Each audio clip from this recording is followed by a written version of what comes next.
Hello, everybody. Welcome to this session. Back once again, I'm your host, Justin Crossley, and with me hosting today, nobody else. It's just me again. I'm so lonely. Lonely in my studio, hosting by myself. I kind of like it nowadays. I don't It's have nice. I don't have to talk over anybody. Yeah, well, you're talking to yourself right now, so, I mean. I do it off air anyway. I've already interrupted me several times.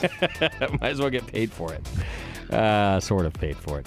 Welcome to the show. With me, our guest today, back from the olden days, back from the grave, as you're going to find out, back from all sorts of things, Dave Marley-Avuvu. Still not my name, but it is fantastic to be back. Dave Marley is back on the show. Still also not my name. Damn it. Still fantastic. Dave Marley-Av. Boom. We got it. Back on the show. Some things never change. He's got a new brewery. We're going to learn about the old brewery. New Spring is the new brewery. It is indeed. From somewhere in Oregon. Albany, Oregon. Albany. Is that close to Eugene? It's right on the Corvallis border. Corvallis, so the new brewery site is like 15 miles away from the old one. Okay. Just other side of the Willamette River and a little north. Got it. All right. It's not your house, is it? Not yet. Okay. That's sort of that's the next round. That's what I was going to say. That's sort of the next step I thought from you. Yeah. Well, I mean, our front yard did look like a brewery for about 2.5 years, but thankfully that's no longer the case. And okay, let me get through a few things and we're going to dive right in. But of course, thanks to our sponsor, More Beer, you can go to morebeer.com and check them out and check out all the things that you need. Whether you're a pro brewer or a home brewer or a winemaker or coffee, all the things, go to morebeer.com and thank them for sponsoring this show, because we're still here almost literally because of those folks right there. Of course, our other wonderful sponsors too, but More Beer brings you the session, which, let's be honest, Dave, is still the best show on television. Always. Wait, we're on television? Yeah, sort of. We're on YouTube sometimes, maybe. I don't keep up with the youths and their tubes. And I don't have a producer now, so I assume it's going out to YouTube, but I don't really know for sure. And no one ever tells me. So I just keep pretending that we're there and that things are working. And it's been working for me that way. Pretending is at least half the battle. It's also been the way I run the BN for the entire time. Reality is all a perception anyway, so. That's right. All right. Other ways to support us, not just by helping out our sponsors, but do your Amazon shopping through the Brewing Network. Just click one of those Amazon links on our homepage and then, find something you like. That's all you got to do. It doesn't cost you any extra money, and it's a good way to support the show. Okay. And then one other thing before we dive into the saga that is Dave's life, as it has been since we've met you, which was really a long time ago. Yeah. We'll figure that out in a second. I wanted to give a couple more Great American Beer Festival shout-outs. On the last episode, I missed a couple very important shout-outs. One of them was our old friend Shat, the producer. I think he won 2 medals this year. Oh, that's a big mistake. So Bankhead Brewing out of Texas is Chad's brewery, and he's been there for years now, building that up. And the guy got 2 different medals at That's fantastic. Yeah. So he's just doing great. Our friends at Russian River won a couple medals, and then my friends at Original Pattern too won for the second year in a row in the same category with their Session IPA. That's hard to do. They won gold last year and silver this year, which, if you're my friend and you were in the room, I'd be like, well, it sounds like you're sucking a little more. But it's really hard to get any medal, right? Yeah, we bageled this year, so, hey, what you going to do? Yeah. You know what? A lot of great breweries did. And great ones that usually show really well in competition. Yeah. So, in other words, you donuts are in good company. Well, that's obviously why we didn't get a medal. It's because all the best breweries didn't win this year. There really were a lot that surprised me. Yeah, I don't think Pelican got anything for the first time in quite a while. Yeah. Ghost Town, they've won like everything for the last 2 years. Donut. Yeah, a few like that. So it's obviously the vast majority of what gets you a medal is having great fucking beer, but there's also a little bit of a crapshoot in that first round too. You can have great beers get kicked out. Yeah. I think even sometimes at the finals table, I've heard judges arguing, and then finally they're like, all right, fuck it. Just give it to whoever you want to. Yeah, I did have a milk stout kicked out one year for being too dark in the final round. Where's the milk? Yeah, it was too dark. Anyway, congratulations to all the brewers once again at the Great American Beer Festival. And I just wanted to particularly give a shout out to Chad. Can't believe I didn't give him in the last show, but yeah, it's pretty weak. Everyone knows I'm an Terrible asshole, friend. so that's fine. Okay, so let's just dive right into some of the things that we know and that we don't know. Basically, the last time I heard much about your career, Dave, was Flat Tails Open, doing what it does, and you had some distributor emergency. Like, distributors were consolidating and all of this shit was happening, and you got left just with the shit end of the stick with that. Yeah, that's the long story short for sure. Okay. But apparently what took place after that, which presumably you sorted out and figured out how to get your beer distributed, what took place after that, like dominates over this stupid distributor story. Oh, yeah, a little bit. Okay. A little bit. What year was it that this distributor problem came up? So the distributor issue was, good God, all the way back in 2017 or 2018. Okay. And GDI, General Distributors, which was like a 98-year-old independently owned family distributor. We literally partnered with them. Like, a huge part of that was they had been family owned for almost a goddamn century. So it was like, well, they're not selling out. Yeah. And they got bought by Columbia. And I actually found out when my buddy Lee from Two Towns sent me a text joking about being in the same book. And I was like, the fuck are you talking about? You're with Columbia. And I just get this, oh, God, you don't know. Oh, no. Yeah, they didn't even tell us. Wow. And so, industry. Yeah, it was a real bummer. And GDI had been prepping for the sale for a long time, just dumping money into their big brands, really not paying attention to any of their smaller indie portfolio at all. And so we tried to go immediately back to self-distribution and got a big nasty letter from Columbia's lawyer, basically saying, like, no, we own you, and all these reasons you said our contract can be canceled don't exist. We still own you. Yeah. So after almost 3 months of just not selling any beer outside of Corvallis and Eugene, they signed an agreement to let us self-distribute. And in how much of your beer was distributed outside prior to that? The vast majority. Okay, so you got like COVID fucked before COVID even happened. Pretty much. When you're like, all of a sudden no one could sell beer. So it was nuts. I mean, we drove a van up to Portland like 2 or 3 days after we got the news and did a great sales round, and then we got that C&D right away. Wow, quickly realized, you can listen to the Death of Craft Beer and Franchise Laws episode from whenever the fuck this happened. But it crippled us. I mean, we were in Safeways and gas stations and C-stores all over Multnomah County. And overnight, we lost every grocery and every chain account we had north of Corvallis. Okay. Instantly. So, going from packaging hundreds and hundreds, if not thousands of cases of beer every month to we don't have any grocery, we don't have any C-stores, none of that. So we not only went from relying on distributors in every territory except our local home base and about a 50-mile circle, we also went from being package heavy to draft only in the matter of 3 months, because there was just, when you've got a grocery store, they want that shit merchandised daily. Yeah. I had 2 employees. You doing that. Yeah, you can't merchandise 30 accounts with 2 employees. Yeah. So our entire business model completely changed. And then, COVID, you had to be in package. And we hadn't had cans or bottles for years. So it was, I see. It was a doozy. Okay. So all of that happens, but I presume you think you're getting back on your feet at some point because you were still there. Yeah. A little bit. I mean, you're also not the brightest guy I've ever met, so maybe you were still point. there. Maybe you were. So let's see. So that's 2018. You get through 2019. You start self-distributing, but then COVID hits, and I haven't talked to you since then. You know, the shitstorm actually happened in 2019. Okay. And if you want me to dive in, the shitstorm. So you never. Okay, great. So to dive into what we're really here to talk about, that's what happened in 2019. Yeah, this episode could be called like "How to Get Fucked," the Dave Marlioff story.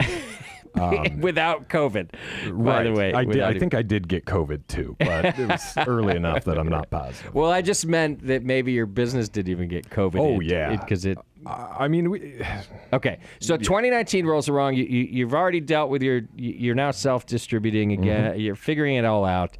You're doing what you do. What happens in 2019? So, for quite a while, things had been not so great. A lot of tension around finances and just never really made sense. I had relied on my partners for a long time. How many partners do you have? So there were 6 owners, 3 couples, and one of those couples completely in charge of the books, which, first tip, that's a bad idea. Okay. If you have business partners. And then the other couple is what? Other couple, silent partners. And then you and your wife. I run the brewery. My wife is a full-time teacher and really has never had any active involvement. But you are the third couple. Yeah, but we are the third couple. Okay, Yeah. got it. So you're running the brewery, and I think the restaurant, too. Weren't you sort of the GM also? Not really. Okay. In 2018, I had to step into the restaurant a lot more because my partner, Ian, fucked his hip up and basically just stopped showing up to work. Okay. So I definitely had to start getting a lot more involved at that point. But we had thank God, a great GM, Kyle, just really helped keep things running without that much of a disruption. Yeah. And, honestly, way better with employees. And in retrospect, way better at like not embezzling as well. So he helped me keep things going and kind of taught me how to run my own restaurant at that point because I had been buried in the brewery since day one. Yeah. I had Sean Martin, who's been on the show a bunch of times, was my head brewer for I think just under 3 years. And then I had another head brewer for about 2 years. And other than that, 5 or 6 years, I've been the only brewer at Flat Tail for all, decade plus we were in business. Okay. So that was my main focus for the vast majority. And then 2018 happens, Ian fucks his hip up, and that's when I started kind of getting into the restaurant business. Okay. A little bit more. All right. So 2019 rolls around. Things are going. Things are going fine or not fine? Fine adjacent. Just plugging along. We were nervous, but we also had an opportunity to buy our building back and at a very good price. We had it worked into our lease. We basically sold the building to someone we used to be partners with that owned half of the building. And part of the agreement was that when we bought it back, half of the price was fair market appraisal and the other half of the price was the original sale price. Okay. So we were about to get this, appraised at $1.9 million building for like 1.2 mil. Okay. Great deal. Yeah. But in March of 2019, I'm in the back of the brewery by one of our open tanks, doing brewer things. And my former business partner walks up to me and, he's got that look on his face like, oh, fuck, something's going on. And I'm thinking, great, what broke or like what's leaking or something like that. And walks up to me and just says, yeah, we got to talk. Turns out I think we have like a bunch of tax debt. Okay. Uh-huh. And of course, you never dealt with the books before this. Yeah. Yeah. So I'm like, what the fuck does you think we have a bunch of tax debt mean, man? Like that's yeah. Like what are we like 10 grand behind? Like, Sure, that to me that's a bunch. Yeah. To me that's a bunch too. It's not a bunch though. A bunch, as it turns out, is like way fucking bigger than what I thought a bunch was. So I'm asking him like, well, what does that mean? Like you got to give me something, and he tells me, well, I don't really know. Tanya does, most of the books, but I think it's like $100,000. Oh, shit. Yeah. So, I mean, instant panic attack. Yeah. Obviously. Just like, I'm thinking like things aren't great, but like it's March. We're going into spring, summer. I've got all these new ideas. We're going to put our sours back in 12 ounce. We've got a lot of projects that are looking really positive. And now you're telling me we're 6 figures in debt to the fucking IRS? Right. Like, how could we possibly Be that. have accumulated that much debt Yeah. without any other owner of the business knowing? You know, like we had a meeting a couple months ago, and I think I would have remembered a like $100,000 on the fucking P&L owed to the IRS. Like it would have been right there. right. Like it's not there, man. So like this is, I guess we need like an all owner meeting on Monday, and like I need you to send me a P&L, you know, that actually shows what I guess our debt is. I need balance sheet. I need, you know, just ask them for all of these basic financial documents. And, you know, at that point, like I didn't even have access to the pub side bank account. So we had a different bank accounts for the brewery and the restaurant. Okay. Yeah. So let's do this. We're going to take a quick break. And when we come back, it's going to be Monday morning after finding out that you're $100,000 in tax debt. And we're going to find out what happens next. You're listening to The Session. We'll be right back.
Strumming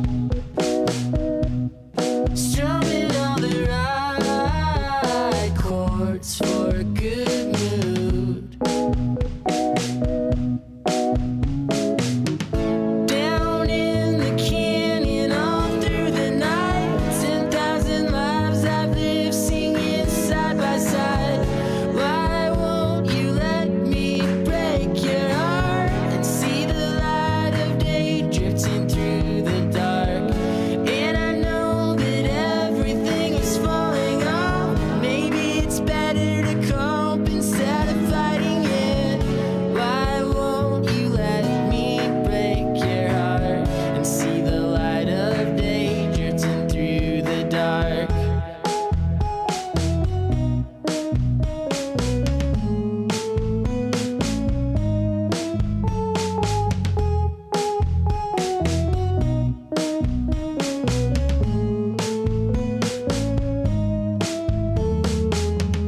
I sipped my hurricane and waited for my thoughts to turn vicious. I kept quite calm and clever, but you got up to dance without me.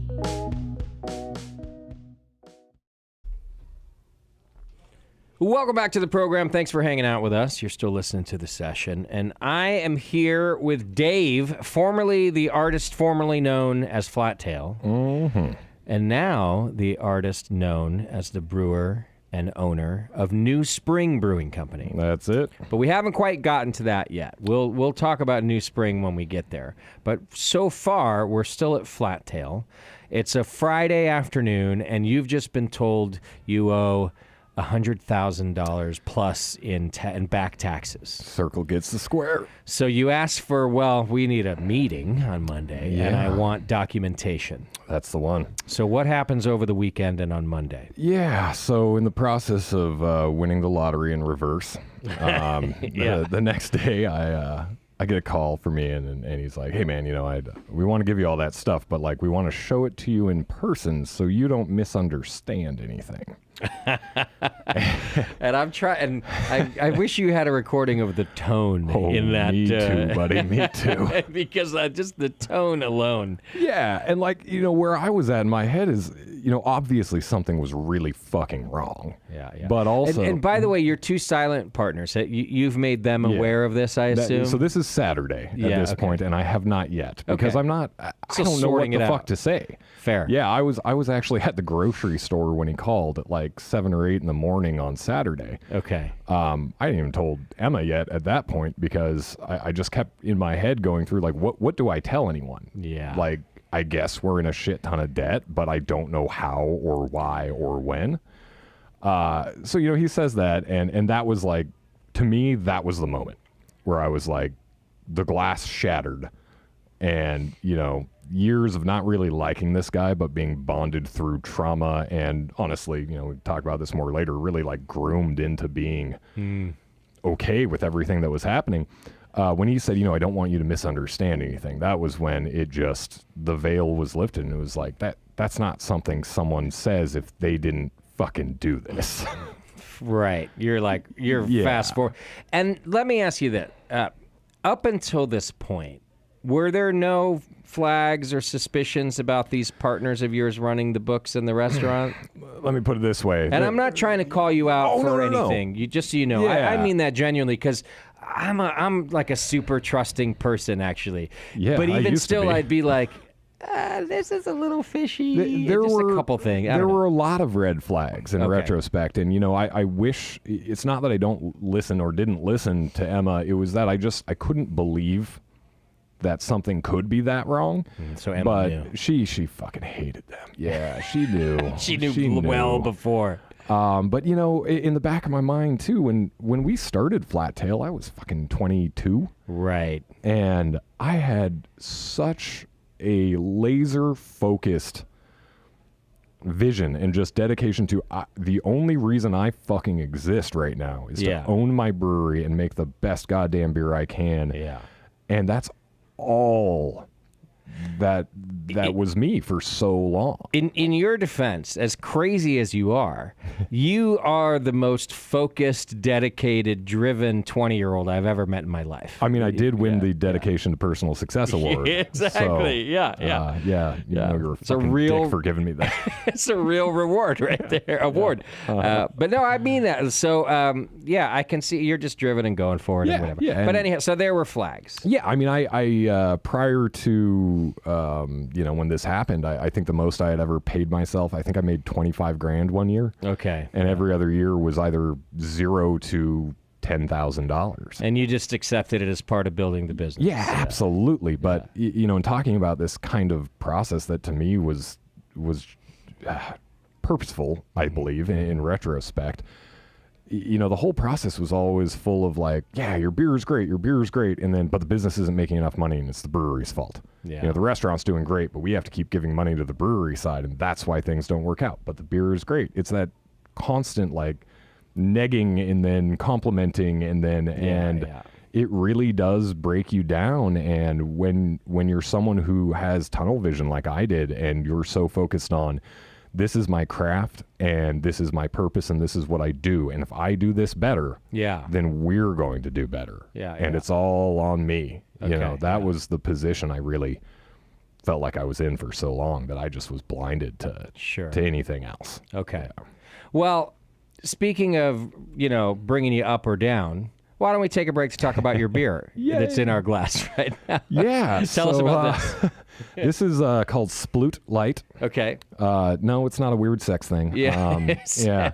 So like when a dog gets hot and it stretches its legs out in front and behind at the same time, that's a sploot. According to what?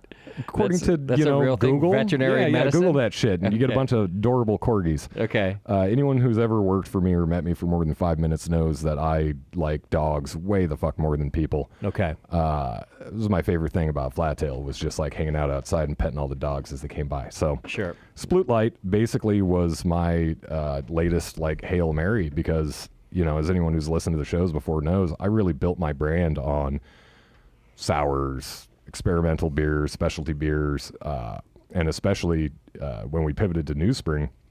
I opened with a 9% alcohol cherry almond porter and a Marionberry sour. Okay. And over the past few years, the beer market it's changed. Yeah. It has changed significantly, and I can't go out and sell a truckload of $300 half barrels anymore. Okay. And also, my palate has changed along with a lot of industry members. You see 3 brewers at a bar, and more often than not, they're all drinking the light lager or the Pilsner or the Helles. There's a lot of elegance in those styles, and you can really, you want to know what kind of brewer someone is, taste their lightest beer. Yeah. So in that vein, and as, a lot of craft and indie brewers are really trying to get that kind of lighter beer out into the market, one of the things that stuck out to me was like, people are either doing light lagers, but they don't realize how fucking hard it is. Mm-hmm. And they're rushing them to make them somewhat affordable, but they're still coming out as, 180, 190 half barrel. And an account will buy that once. Yeah. But it's so hard these days for a small independent brewer to get a, permanent handle. Yeah. My goal was, what can I do that gets me a permanent handle? So I'd been talking to Morgan over the Brass Monkey in Corvallis, who's been, a longtime friend. Her bar is literally right across the street from the old Flat Tail location. Okay. And she was like, dude, give me something cheap and light that tastes good. Right. Like, yeah. That's it. Do it. So I basically took a slightly modified, American light lager grist, and used an ale yeast to ferment it. And that's Splot, 25% corn. So not even lagered. No. It's pretty clean, though. That is. But maybe it's just too light not to be clean. So you can totally ale this light of a beer. Well, and you can. And that's one of the things that kept blowing me away is like, why would you make a rushed light lager when you can just make an ale? Like a little bit of Cal Ale citrusy ester is not going to ruin this style of beer. No. And it not only did I immediately realize, like, I can have this shit from kettle to keg in 2 weeks. Okay. Yeah. And it sells fucking phenomenally. Is that right? Yeah. It's your best-selling beer? Absolutely. I mean, I have 2 accounts in Corvallis that do 1 or 2 kegs a week. Okay. Which in our tiny town is a great Sure. sell through. And then I have the vast majority are doing a keg every week and a half, 2 weeks. Right. And they keep it on because when everything else is $7 or $8 a glass, they're charging $3 or $4 for this. Right. And everyone, even when you go into a craft beer bar these days, the vast majority of those customers are still price conscious. Yeah. You know, I'm price conscious. I have to be. Yeah, same. So, I am too. Yeah, like if I see some, you know, if there's a rare keg of Cantillon on tap or something, I'm going to still order that. But I'm going to get one. And that's your beer for the week. Yeah, exactly. Right. It's like I'm scrounging through my pockets for cash so it doesn't show up on the fucking bank statement. Yeah. But with this, like you can enjoy beer for it just being beer. Yeah. I also could probably enjoy this for most of the day Yeah. and not fall over. Yeah, 4% finishes at, 10:04, 10:02. Amazing. No, 10:02. Okay. Yeah, I mean it's an easy beer to brew in that it spends almost no time in tank. It's a hard beer to brew in that, like, I really have to nail the pH specifically because I like to get as low as possible without it being perceived as sour. Yeah. So you get that super crisp a good Mexican point. lager kind of finish to it. And by the way, it's right there because I almost was like, "Oh man, is this going to be a kettle sour?" But then it does totally finish clean. But yeah, right when it hits the palate, there's a little just acidity, like that acidulated malt type of. Yeah, totally. But it goes away like a clean beer. So Yeah. I wouldn't have thought about that. So that you have this to, finishes at 3.95. Okay. I am going to bump up the next batch to 4.05, somewhere right around there, just to reduce that. almost tart. Yeah, exactly. A tiny bit. Yeah. But then you get up to like 4.2, 4.3 in a beer like this, and it starts tasting round and flabby. And Okay. Yeah. yeah, I also use a lot more minerals in the wort than in a classic American light lager. It's not like full Dortmunder salt profile, but there's some calcium chloride in there, and then if I have to adjust the pH up at all, I use a little bit of chalk built in there, so you get a little bit of that carbonate kind of firmness to it as well. Yeah. I like it. I would drink a 6-pack at a time. Absolutely, that's the goal. But I'd stop Split there, on. though. That's it. That's 6. It's good, though. Okay, so let's back up now. So here we are. You're still you've been told we want to meet you in person to explain the numbers to your numbskull face. Yeah, so I pretty much it was like, hey, we want to tell you, but you're a fucking idiot, so we got to do it in person. Yeah. So I'm like, yeah, no, man, that doesn't work. Like, email me that shit. Like, Oh, good for you. You Yeah. have it. Just send it to me. Yeah. And that's when he starts just getting defensive. And the dude always had a temper, but it was like 0 to 60. Okay. Just, no, like, we're going to fucking do it in person. I'm like, no. Like, I'm the fucking managing member of this LLC. Like, you are legally obligated to send me this shit right now. Do it. Yeah. And Is this on the phone? Are you in texting the back fucking and meat aisle, forth? man. In the meat aisle. it's actually- Oh, yeah. I'm like looking for yeah. discount fucking pork chops, screaming at someone in the phone like a goddamn crazy person. Yeah.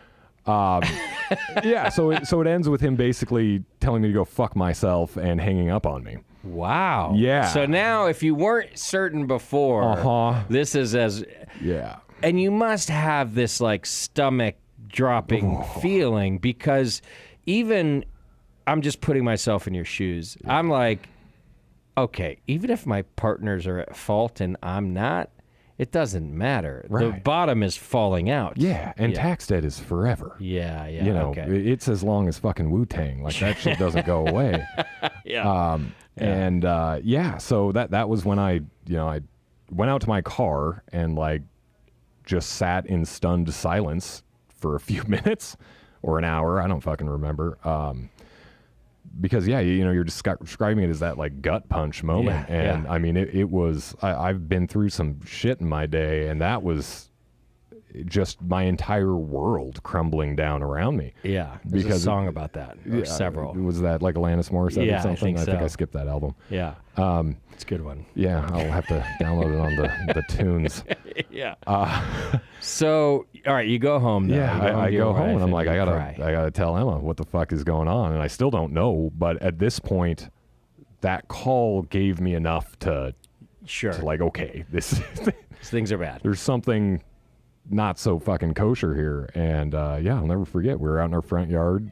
She had just built this beautiful little stone patio. Mm-hmm. I'm like, hey, we got a duck. Yeah, just anything. Yeah, to, like you might want to grab a bottle of whiskey. Right. And that's you know, sure. I'm just fucking shaking. And, oh man. and I tell her, like, I don't really know what just happened, But I think we're. this is what happened. Yeah. And okay. I just told her, you know, everything that I had been through and heard. And Yeah. And does she immediately say I told you so, or does she wait? she is a much better human than I am. Right, yeah. You know, honestly, Yeah. like, I remember everything leading up to telling her like it was yesterday, and I Okay, will yeah. never be able to forget it. I have no idea what she said to me. Okay. Yeah. I mean, you know, I'm sure my take was basically like, you should divorce me because this is going to be bad. yeah. Yeah. And no, she was obviously crushed and, yeah. you know, beyond angry. How long had you guys been running the company at this point? I mean, you really 9.5 years. Is that right? Yeah. Gosh, I didn't even think it was that long. That's a long Yeah. time. When we okay. closed the doors, it was 11 years. Wow. Okay. Yeah. Okay. Yeah. Yeah. So, you know, somehow she stuck with me, and, you know, we basically spent the whole day digging up everything we could, all the balance sheets and shit we did have. So your partner never sent that stuff you demanded we got an email on Sunday, on Sunday. Okay. and it was just a like typed out Gmail, no documents, just a list. It was like debt list. Okay. Yeah. And, you know, the first thing I noticed was $180,000 was now what they were saying, I believe. No, excuse me. They wrote like 140. Okay. 141 As the something like ode. that. Shit Okay. ton of money, more than the shit ton of money. Yeah. that we thought Listen, it at was. this point, between 140 and 180, you're fucked either way. Yeah, it So just let's starts becoming like made up Yeah. at that point. And then there were, you know, like 5 or 6 other giant items. So it was like, Okay. you know, almost $250,000 in debt that we didn't know existed. But this is not a P&L. This is, yeah. It's like, His lines are written in a hi, Google. this is money. By the way, we're fucked. Yeah, exactly. Yeah, Oh yeah. my gosh. So we have the, you know, I call Chris and Monet, our other partners, and I'm like, hey, we're meeting Monday. Okay. I think we should do it at your house. There you go. And Little neutral zone, basically. yeah, Okay. And I'm gonna let the Duncans explain what's going on because I don't know at this point. But we have to meet Yeah. tomorrow. Okay. And they're just, you know, shocked or just say, hey, no problem. They seem like, you know, they haven't been there, so they might not be as alarmed as you are. I'm sure they were not as alarmed as I was, Okay. but they definitely. I'm not. You've met me. I'm not great at hiding my emotions. So yeah. So I'm sure the call was something more to the effect of like, hey, gotta meet. Surprised you didn't ride your motorcycle through their window to meet The them. thought has crossed my mind. All right, yeah. so let's skip to this meeting then. Does the Yeah. meeting happen on Monday? Oh, fuck yeah, it does. Sorry, what are the bad partners called? Sorry, the money Ian partners and called? Tanya are What's their last names. name? You know, I we allowed guess to say fuck, that? it's all public. Yeah, Ian and Tanya Duncan. Okay, Yeah. I'm not trying to get anybody in trouble. I just No, want to be I able mean, to you say. can okay. fucking Google this So shit. the It's so the all- Duncan. it's I just all want to open. for The ease of the Duncans. interview. So the Duncans agree to this meeting. Yeah. Okay. So everybody Yeah. shows up and you know, let me set. I want to set the scene. Like, what time of day are we talking here? Got the candles out. Yeah. A nice. Are we talking Chianti. lunch? Is this a breakfast This was meeting? an evening meeting. I think it Evening. was 6 p.m. So you had to Yeah. go through another day. Sure did. I can't imagine you with that. With Ian in the building the whole fucking day too. So that Oh, was great. right. Yeah, Oh, he, shit. He decided to show up to work that day. It was a shocker. Weird. And you guys just ignoring each other all day? No. He kept kind of. It's like, hey man, you know, this is gonna be a rough meeting. Like, yeah, it fucking is. You're like, I just want to have the meeting. I still don't know what the fuck is happening. Yeah. Yeah, just real awkward, brief conversations. Okay. And, so we... Listen, if my podcast was a reality show, this would span so many episodes. But I'm going to let you go. We just got to get moving to the meeting. But I would just have loved This is cameras. day 3 of 5 years. Oh my gosh, amazing. But just in the brewery that day would have been the best reality television. Oh, wait till you hear about the following weeks. Okay. All right. So you go to the meeting on Monday. It's Monday evening. There are 6 of you there. Does your wife goes as well? Yep. Okay. And how does it start? What happens? So Emma and I get there before the Duncans do, and we basically say, like, yeah, there's apparently a bunch of debt that we didn't know about, and we still have no idea how, where, what, when, why, and I guess the Duncans are going to tell us. Mm-hmm. So they show up fashionably late, and How late? probably Just setting the scene. 15 minutes or something, just all right. enough to piss us off. I thought it was going to go full nervous. asshole mode, like hour and a half late. That or comes later something. in the story. That's chapter 2. Okay. All right. So, a few minutes late. Go on. Yeah, so they show up, and basically they sit down, and they're like, so the business is failing, and we're like, we've got tons of debt, so we're just going to close business down in June and, like, go bankrupt. And that's it. Just keep it simple. That was like the opener. Okay. And Emma and I and the Johnsons are just like, the fuck? Right. Like, you can't just say we're closing the business. Like, we were looking forward to spring and summer, like, Friday. So how did this happen? They kind of start getting into a brief explanation, but there's just nothing concrete, and they keep going back to, like, this is our plan for closing. This is our plan for closing. We're like, have not voted to close. Yeah. Like, this requires a unanimous vote. Yeah. Like, y'all own 42%, I own 42%, the Johnsons own the rest. Like, we have to vote on this, and we need to know what we're voting on. Yeah. And every time we tried to get a specific answer to something, it was just like, well, you're just fucking trying to blame us. And, of course... You're like, I don't even know what I'm blaming you for yet. Exactly. I'm like, well, for what? Like, I still don't see a tax statement. Like, you just have a number written on a piece of paper. Yeah. Like, this isn't some old-timey Mad Men job interview. Like, There's an IRS letter somewhere that has this information. Well, and that's the thing that we're confused about, too. Okay. Because not occasionally, all the fucking time, we'd get, like, letters from the ODR or IRS, like, you owe $200, $400. Okay. Yeah, and it was always like, oh yeah, we paid the wrong amount, or we were, late by a day, whatever. Which happens. Yeah, totally. Yeah. But I'm thinking, like, if they send me these letters for $200, where's the biggin? Where are the letters for, like, 140? All this money, more money than I had literally made. Yeah. In the entirety of running Flat Tail. Maybe in your life. At this point, I made more money at Blockbuster than I did at running my own fucking brewery for 9 years. Yeah. Okay. Yeah. So, and this is, of course, 2019, and I couldn't believe they used this fucking phrase, but at one point, this is a fucking witch hunt. Did you really? Seriously, bud? Did they? Like, come on. Oh my gosh. Yeah. So they end up getting pissed off and storming out of the meeting. Wow. Yeah. But really, everyone's just asking for evidence. Just show us the thing. And also, at this point, still not willing to share a QuickBooks file. No. Oh, the QuickBooks. Like just show me a file. That's central to this plot. Okay. All right. Yeah. Okay. So they storm out. This is a Monday night. Mm-hmm. And what happens next? So it's Emma and I and the Johnsons, and it feels like we sat at the table in silence for, hours. It was probably seconds or minutes, but we're all sitting there and, we're just like, what do we do? Right. What do we do now? Because everything is wrong. Right. We still don't know why. We still, they just like, well, we weren't making money, so we didn't pay taxes. And, yep. So we'll just sell everything and, hopefully we can pay off the debt. It's like, well, dude, you don't owe your dad $180,000 in brewing equipment loans. I do. Yeah. Like this, I can't just call up my dad and be like, thanks, Pops. By the way, that money you thought you were getting back, it's gone. Got a good one for you. So, all right. So at least fast forward a little bit to...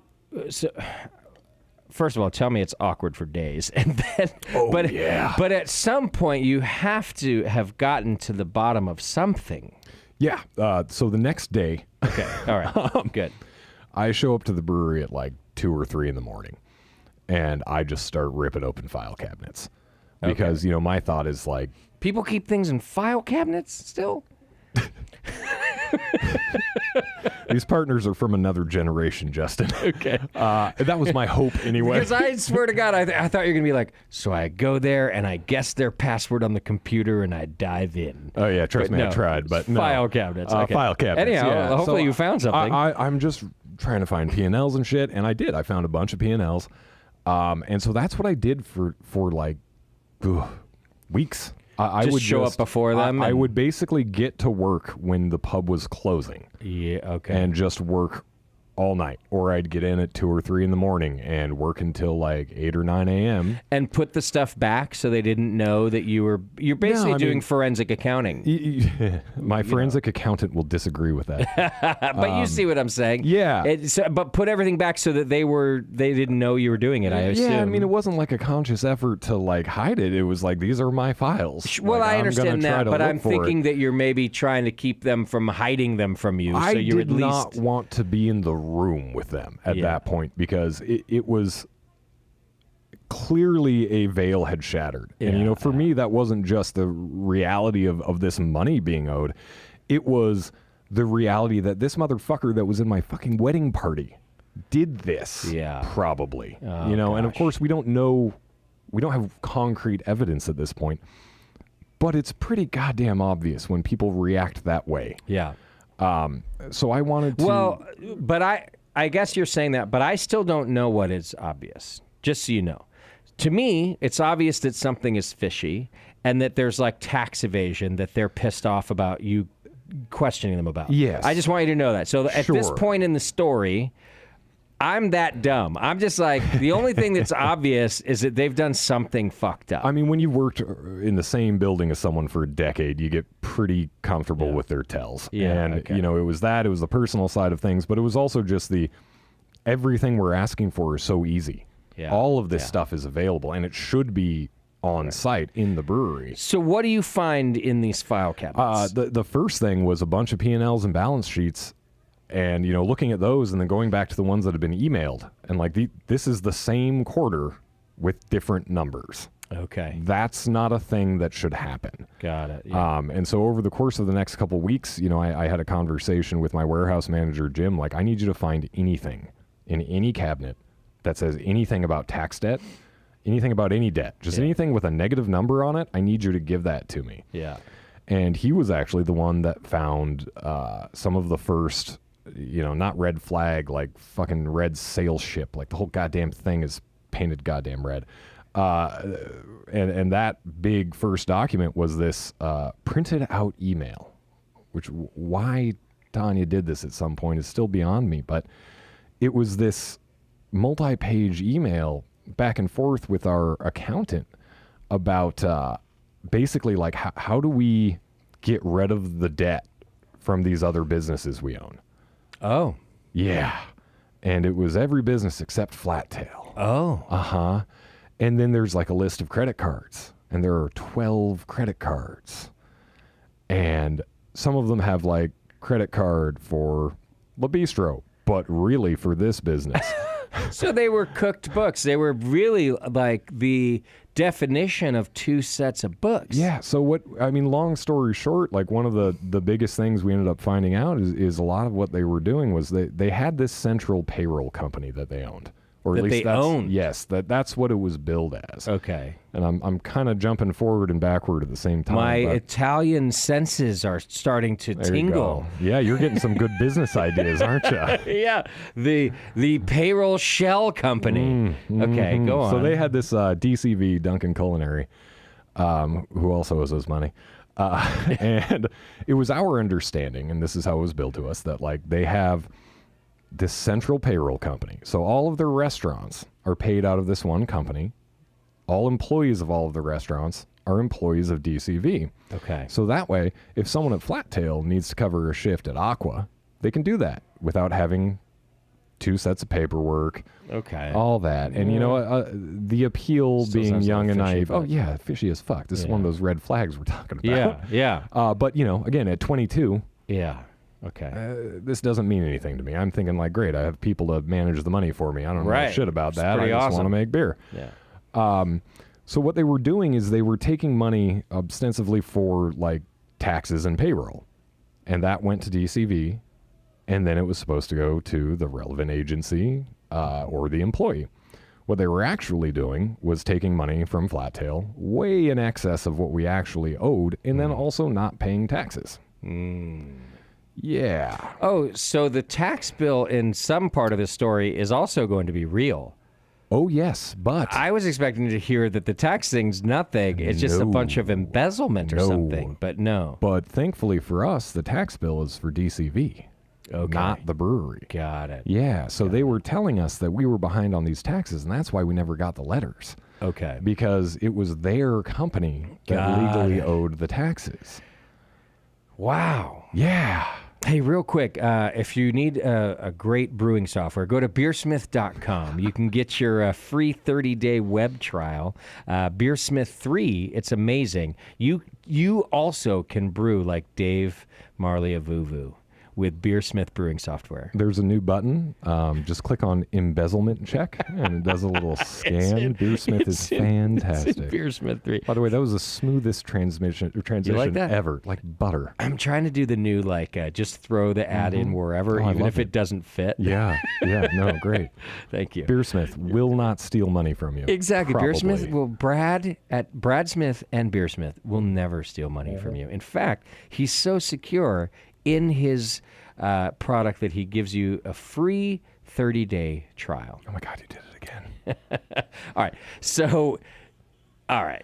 Wow. So now you're finding out that this shell company, let's just call it what it is basically funneling money out of Flat Tail. We did confirm that a little bit later, but Okay. it was, you know, looking at these bank statements we found. You're starting to piece and- this Yeah, together. because, you know, I pulled up a payroll report, and one of the things we did find in the file cabinets were old bank statements. Okay. And I'm like, for go on. smart and There's dumb a lot of paper here. simultaneously. Wow. Yeah. It was really like, you know, at the beginning we were like, God, how could they be so dumb about this? And then we were like, well, you know, they fucking fooled us for a decade, and 4 different business partners over that time that were all in their 40s and 50s and never noticed it either. So they did a few things right. Yeah. But, you know, I was looking at bank statements, and our payroll says we had, you know, 80 grand in payroll this month, but we transferred 120. Okay. You know, so that was immediately, Wow. yeah, made it pretty obvious. So I did my math, and on my own, I came up with a number of about $400,000. In misappropriated funds. Correct. So not in total, like some of it was legit payroll. Yeah. You're talking Oh, about yeah. an overage. Yeah. In how many years? At that time, that was about 8 years of, Oh, God. yeah, bank statements. So, in other words, Flat Tail was doing quite well, and you didn't know it. So, Because by the way, I've known you through most of that Yeah, time, yeah. and we talk business, and you'd be like, "Yeah, I mean, I'm glad we're here."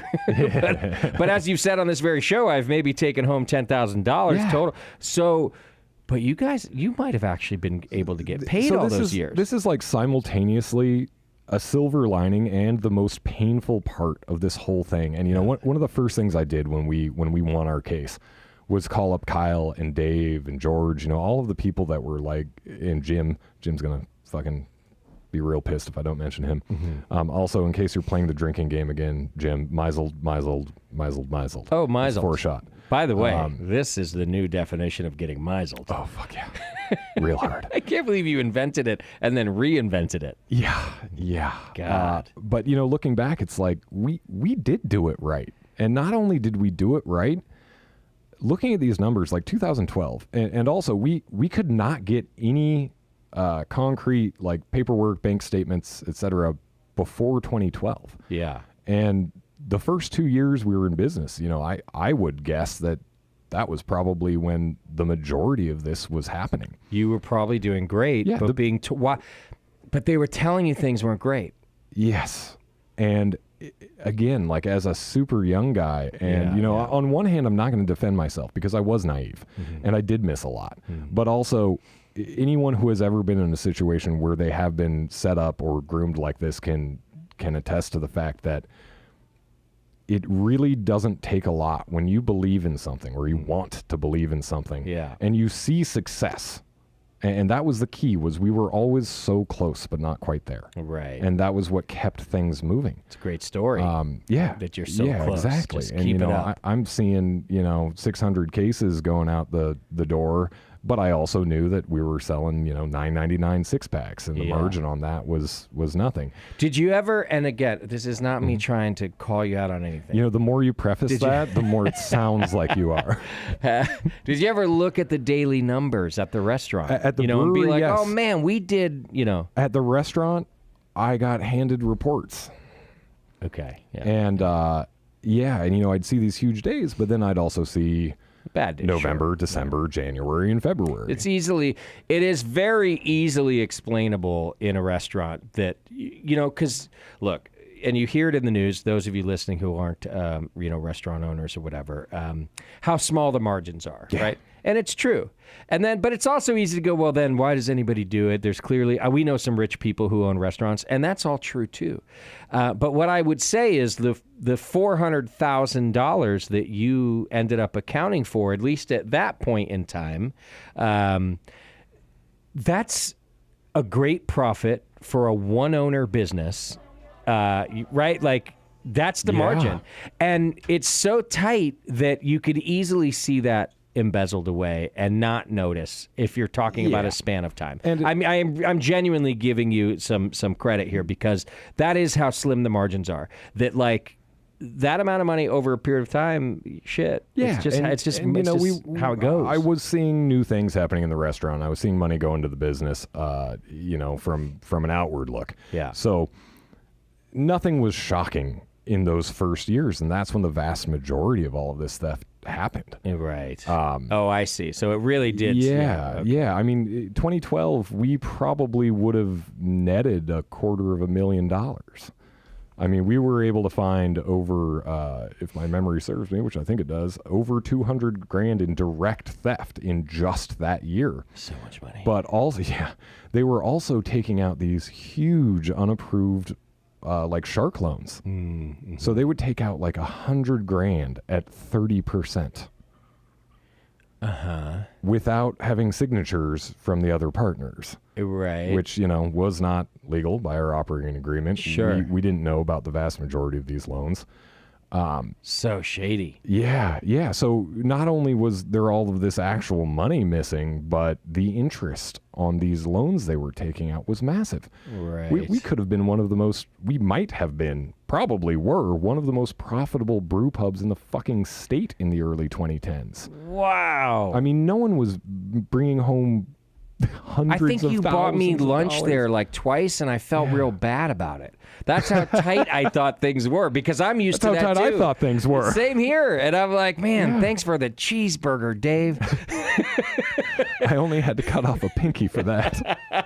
And you're like, meanwhile, someone has a Cadillac. Yeah. Well, it was a Lincoln Navigator. Okay, but right. They sold it for good show. God. So I mean, basically, like we were going through this kind of sleuthing midnight shit, and I had my crew of longtime employees there who also hilariously, like, I couldn't tell them everything because, one, I didn't know everything, and also I didn't want to be like, yeah, these motherfuckers are robbing us blind. But, I had the talk, like, something's wrong. Yeah. And this is what has happened so far. And every single one of them was like, yeah, man, we fucking got you, and also fuck those guys. Right. Like, there was no hesitation. Wow. Which also should have told me something. I mean, and again, like, everyone knew Ian was a fucking asshole.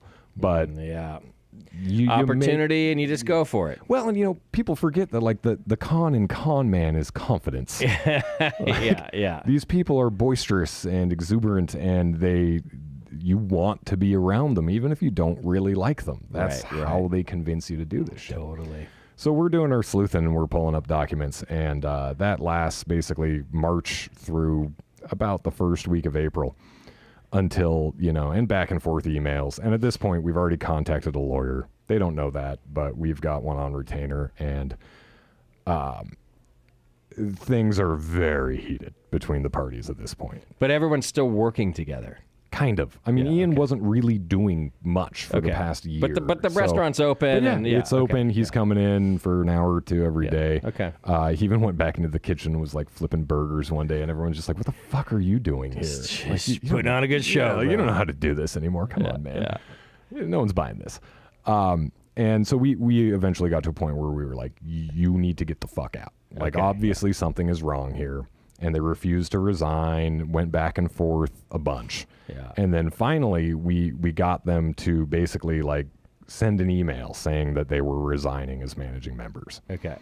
And then shit got real fun because as soon as that email goes out and they stop showing up to work, Yes. suddenly, I think it started with I get a call from our Cisco rep. And we had one big local food vendor and then Cisco for a lot of our like napkins, but also a ton of our dry goods. Very high percentage of the, scratch ingredients that we built shit with came from Cisco. And Aaron calls me up and he's like, "Hey, so we're gonna need to start a new account for you, obviously, before we do your delivery this week." And I'm like, what? He's like, "Yeah, well, Ian called up and canceled the Cisco account." Oh, so now he's just lashing out. So he cancels the account of our biggest food vendor. He sends an email to our landlord saying that we will not be renewing our lease. Wow. And then they take approximately $20,000 out of the checking account. Okay. So now they're not even like attempting to Yeah. hide things. Yeah. Let's pause right there. I think this is a good time to This is not a good time, Justin. take It's a bad time. I'm having a great time. When we come back, more that is Dave's horrible life right here on The Session.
bit deranged. Slapped a bandit on the outbound one-gone train.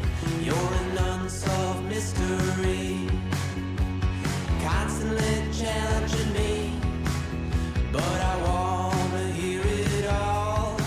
You got to go in to get out. Can I sleep next to you? Can I serve your mind through? You're outlandish and perfectly cool.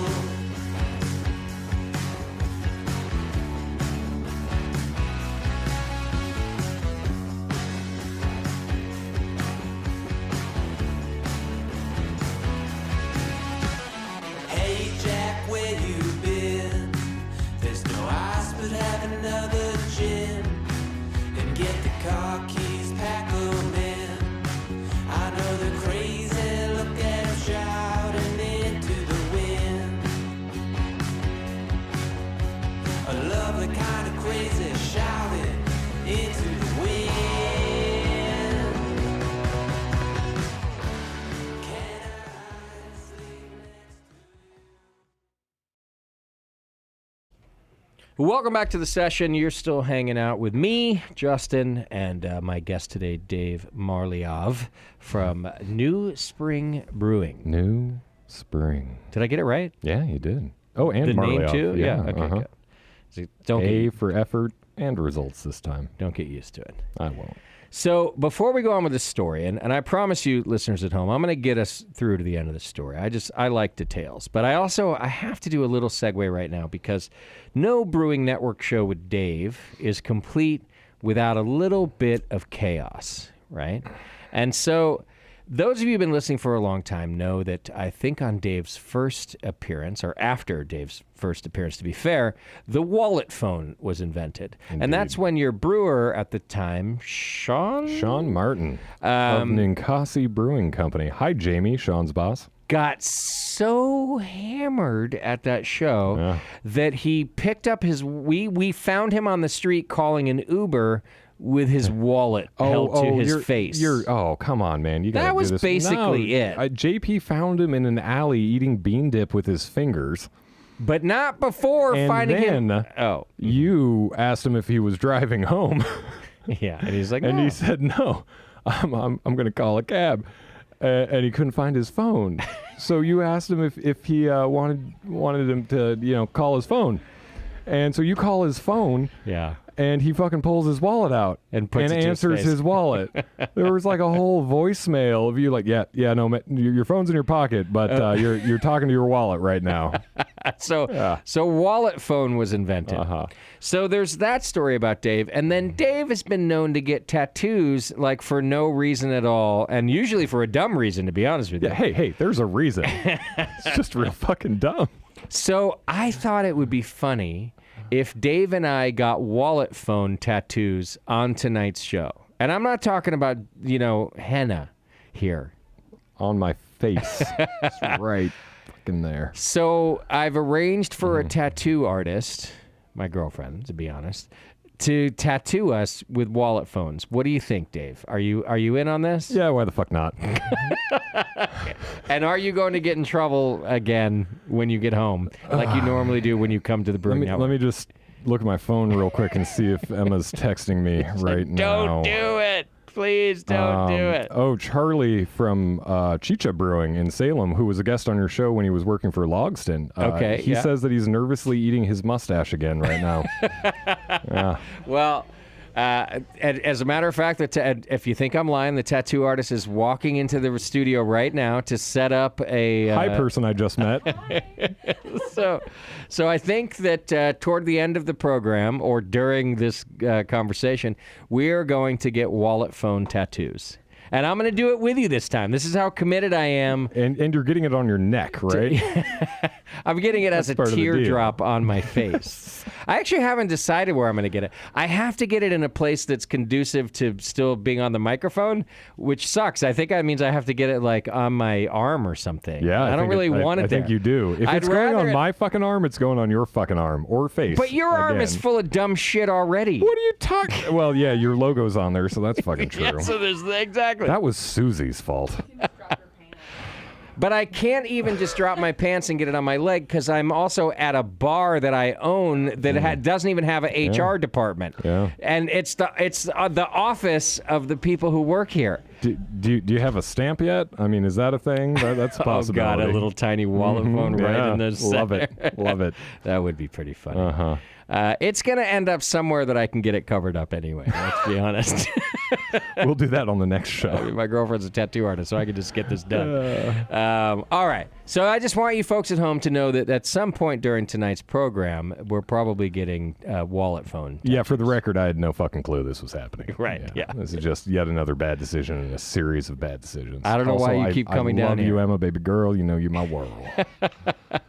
All right. So they've left. Your partners have your stealing partners have left the company, but on their way out, they start shutting down accounts and they steal $20,000 from the bank account. Yeah, approximately. And you still can't put a stop to this behavior. And I mean that genuinely. Yeah. Like legally, there's nothing. You Well, know. so here's the problem: is they opened all of these bank accounts without Oh, right. having the appropriate additional signers. Which is so illegal. Sure is. Yeah, when I went into Key and basically said like you're going to put me on this account. I looked at their original documents and it listed like 200% ownership in the company. I'm like, you guys opened an account and you didn't even like that's not a number that exists. And If you're going to falsify a document, Yeah. at least math Yeah, right. Yeah, a little mathing would have been appreciated. as the accountants. Yeah, so we spent weeks and months trying to get access to every bank account we could, and eventually we did. And then as soon as I did, I opened up new bank accounts and moved the money over so that we had actual control. Yeah. So okay. that was really the point where it was like I went from knowing how to run a brewery to kind of getting into the restaurant side over the last year to the point where I was able to cover a number of day-to-day tasks, but definitely was not like a restaurateur Sure. to like I have to fucking run this whole thing.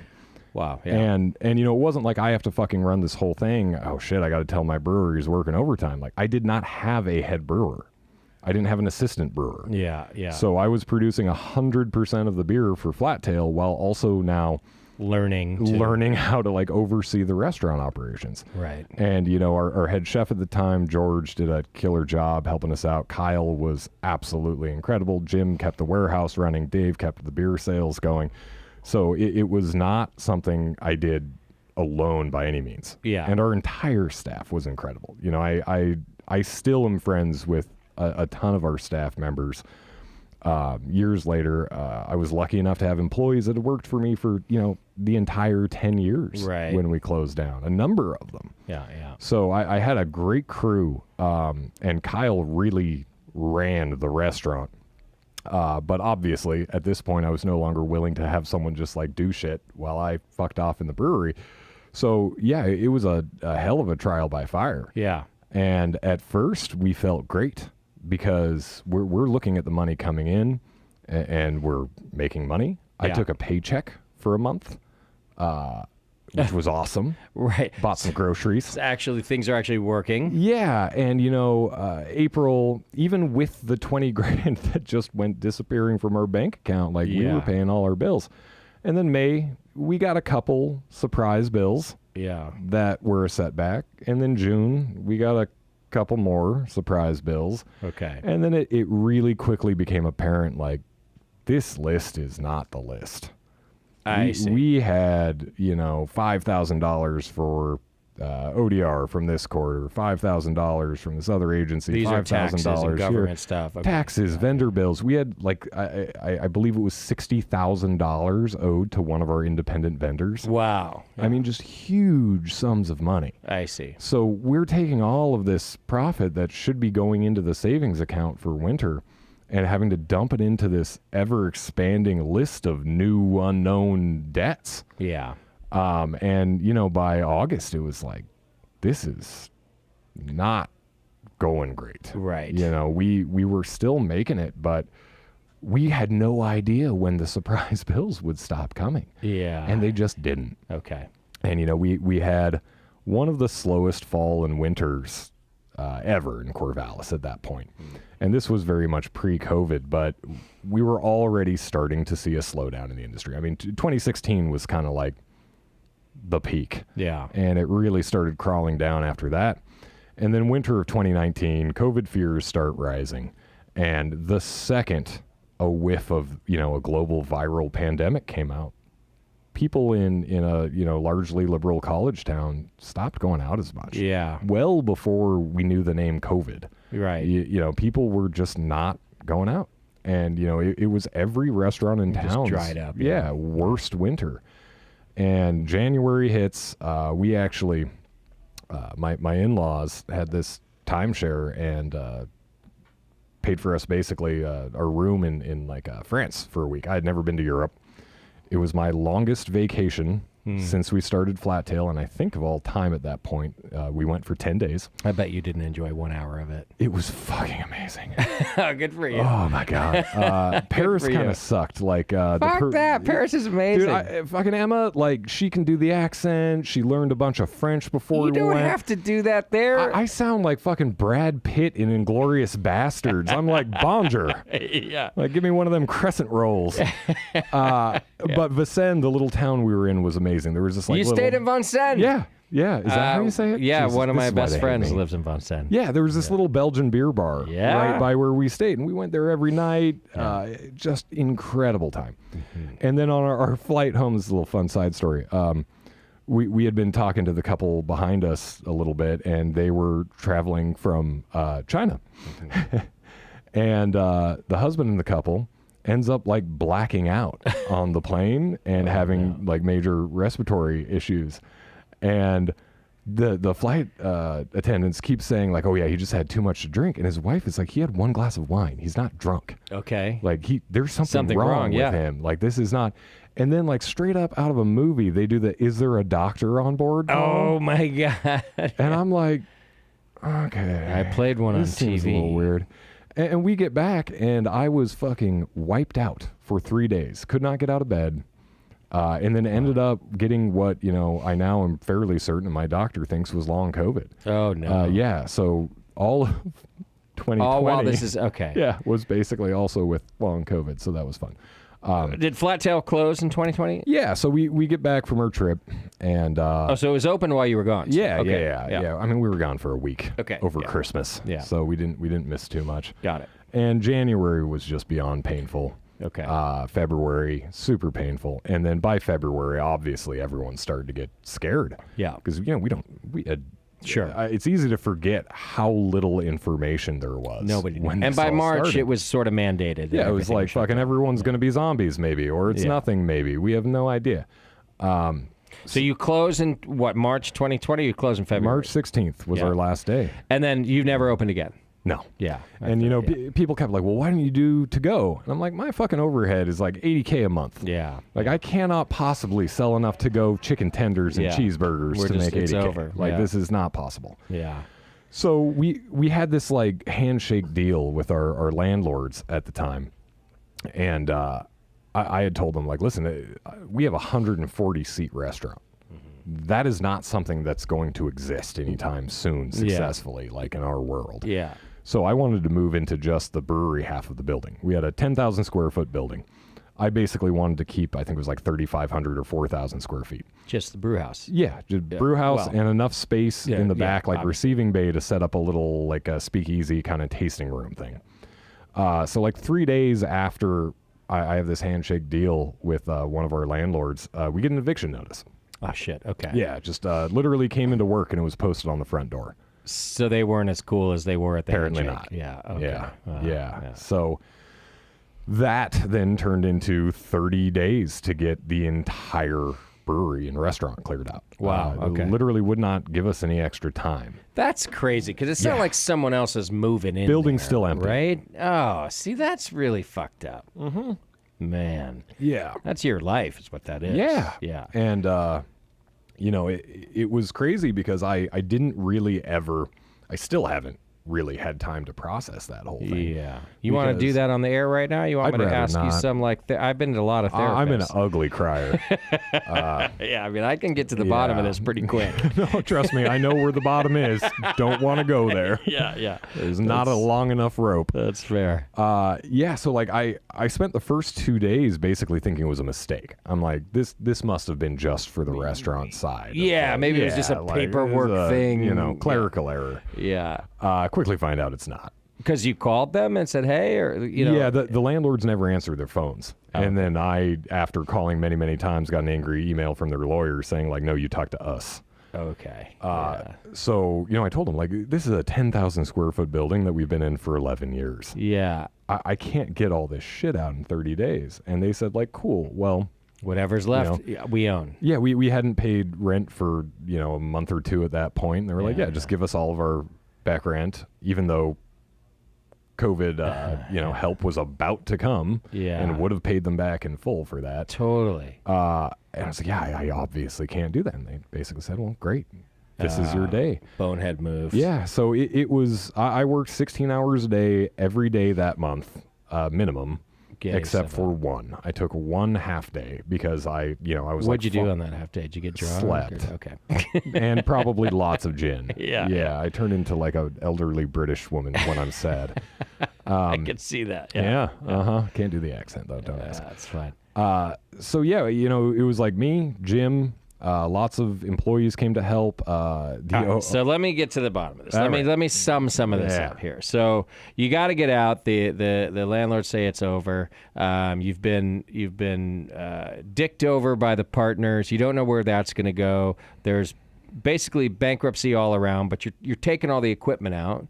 I assume just storing it somewhere. Would that end up at your house? Yeah. So long story short, I sold some equipment.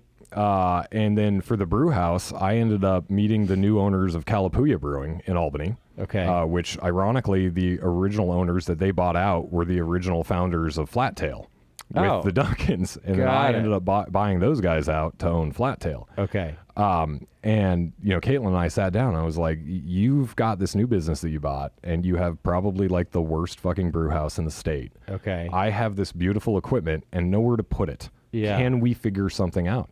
So we moved all of the brew house over there before we had anything signed. Okay. It was just like... That was another handshake deal. Yeah, Let's just so figure this we out. came up with this like lease back to basically allow me to produce beer in the building under their license. Okay. So as a contract brewer, but with me doing the brewing.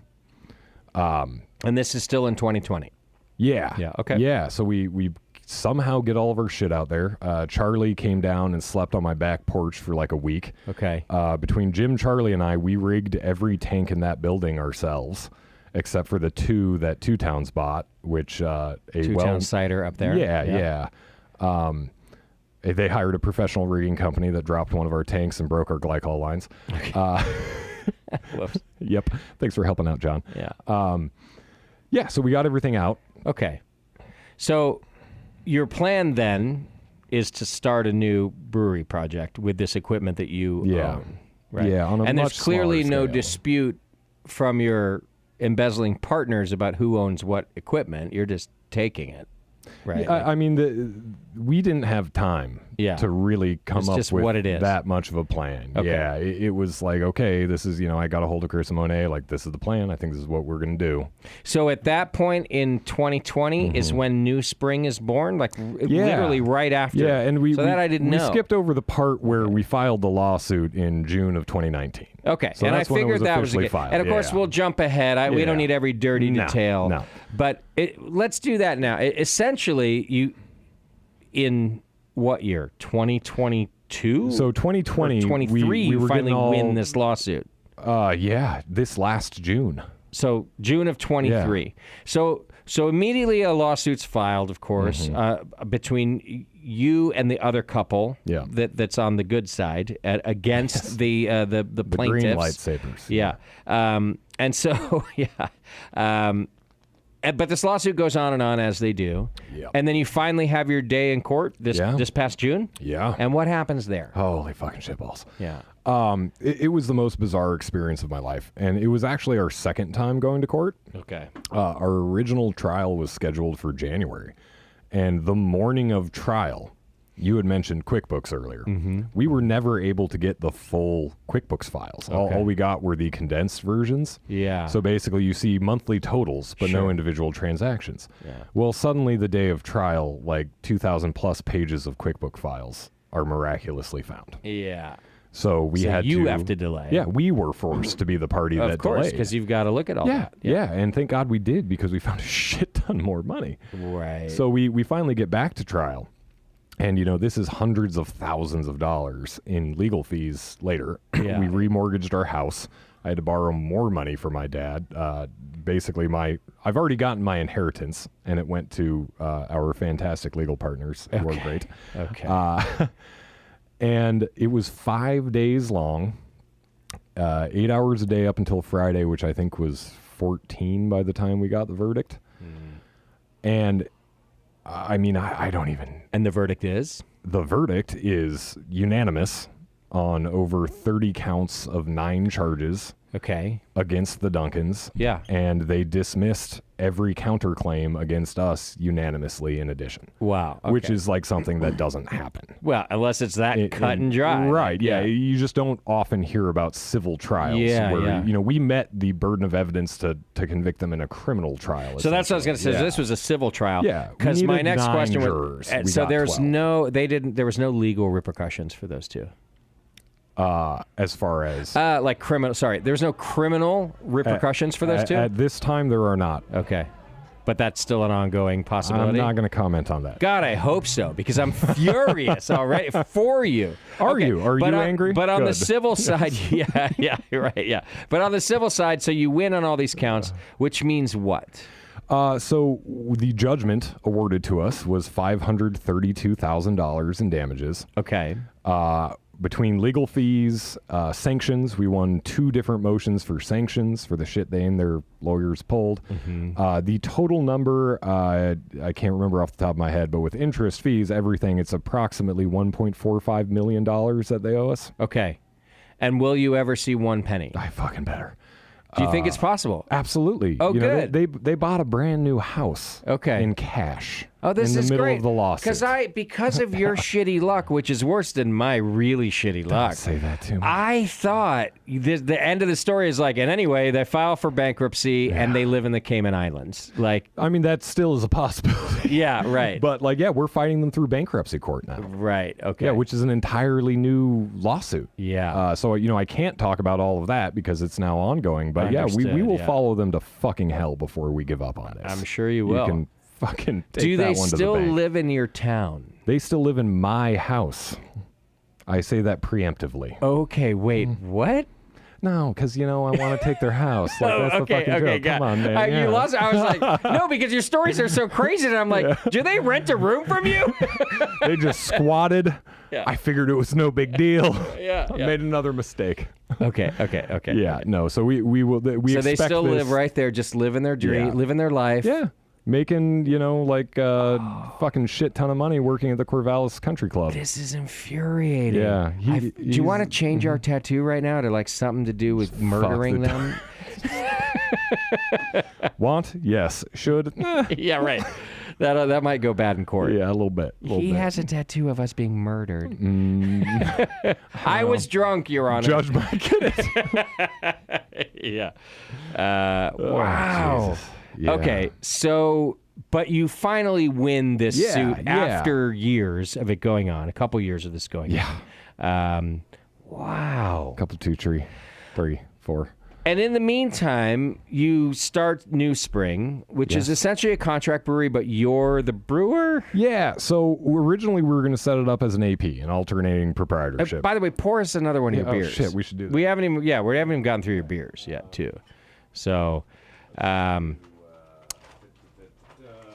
the way, if you want to help Flattail and their legal fees because you love Dave and you love the stories he comes on here to tell, which could keep going, just Google search GoFundMe Flattail, and you'll see Justice for Flattail come up as the first search term, and you can read all about it there and see if there's any help that you can do for my man Dave. How old are you now? You're still only 23? Go fuck yourself, Justin. I'm 35, turning 36 next month. You're still a baby. Dave's still a baby. Help him in his never-ending quest to have a career that he likes, which and I may will or just may not work. God damn it. You're supposed to be the motivational one. That's I do want to say, this is a thing that was really fucking hard, in particular, for me to do. I've been doing charity work for years, and having to beg for money from other people is not something I enjoy doing. You can watch the video where I announced it, and I can barely keep one of my eyes open. It was not a fun time. And obviously, I don't have much to offer people in the way of I can't socially or emotionally or sorry, I didn't mean to finish your sentences for you. I'm a shell of a human. Right. But what I am going to do, and what this is something that isn't just a hypothetical, it is actively happening right now, is I'm going to keep trying to give back in every way I can as a way of saying thank you for helping me out. If you don't mind me plugging someone else's fundraiser real quick. The first way I'm going to do that in, I wanted to get my charity ride. If you guys remember, I used to ride from Corvallis to San Diego in a day and raise money for the National Brain Tumor Society every year. I was going to bring that back, and then I kind of broke my foot and shit, so that couldn't happen. But what I am doing is I've got this awesome new project called the Raptor Princess Project. No, we don't have a website or anything like that. But what I'm doing is I've brewed this IPA that I have a label for somewhere in here that our lack of assistance will totally find at some point. Yeah. And 100% of the profit for this beer. Not just a portion, but 100. Dave's a great business person. Yeah. Charitable man. Also, accounts that are listening, please, for the love of fuck, buy this entire batch in a week. Yeah. I really need to sell out of this fast. What's it called? Raptor Princess IPA. Okay, yeah. And all of the profit from this batch is going to go to the medical fund, the GoFundMe for Erica Leslie Ash, formerly Erica Lafferty, who, if you don't recognize that name, Erica is the incredible fucking superhero of a woman who lost her mother in the Sandy Hook tragedy. And then on top of that unimaginable loss, had to deal with years of insane people showing up to her house, sending her death threats, accusing her of being a fucking crisis actor. The most unspeakable, unimaginable shit. And then she was the lead plaintiff in the Alex Jones Sandy Hook trial, and ended up helping secure, because Alex Jones said it was all a hoax. Yeah. So it was basically a defamation trial. Yeah, it was a defamation trial. And between her trial and several others, the total sum that Alex Jones now owes these families is $1.5 billion. Wow, yeah. Largest defamation judgment in history. Yet he declared fucking bankruptcy and has yet to pay a single penny, despite the fact that the bankruptcy court has allowed him to spend over $100,000 a month for living expenses. So Erica was diagnosed with a rare form of ocular cancer, lymphoma originally, and then ended up turning into ocular cancer, which I'm going to mess up the details, so I'm going to skip them. But either way, this amazing superhero is now struggling to pay her own medical bills, even though someone owes her millions and millions and millions of dollars. Sure. So this beer is going to help pay those, and we also are highly encouraging other breweries to do this as well. If you want to brew a Raptor Princess, it can be an IPA, it can be something else. If you want to use our label art as a base, email me, dave@newspringbeer.com or raptorprincessproject@gmail.com. And this is all also being done in conjunction with the Knowledge Fight podcast, which essentially exists to break down Alex Jones.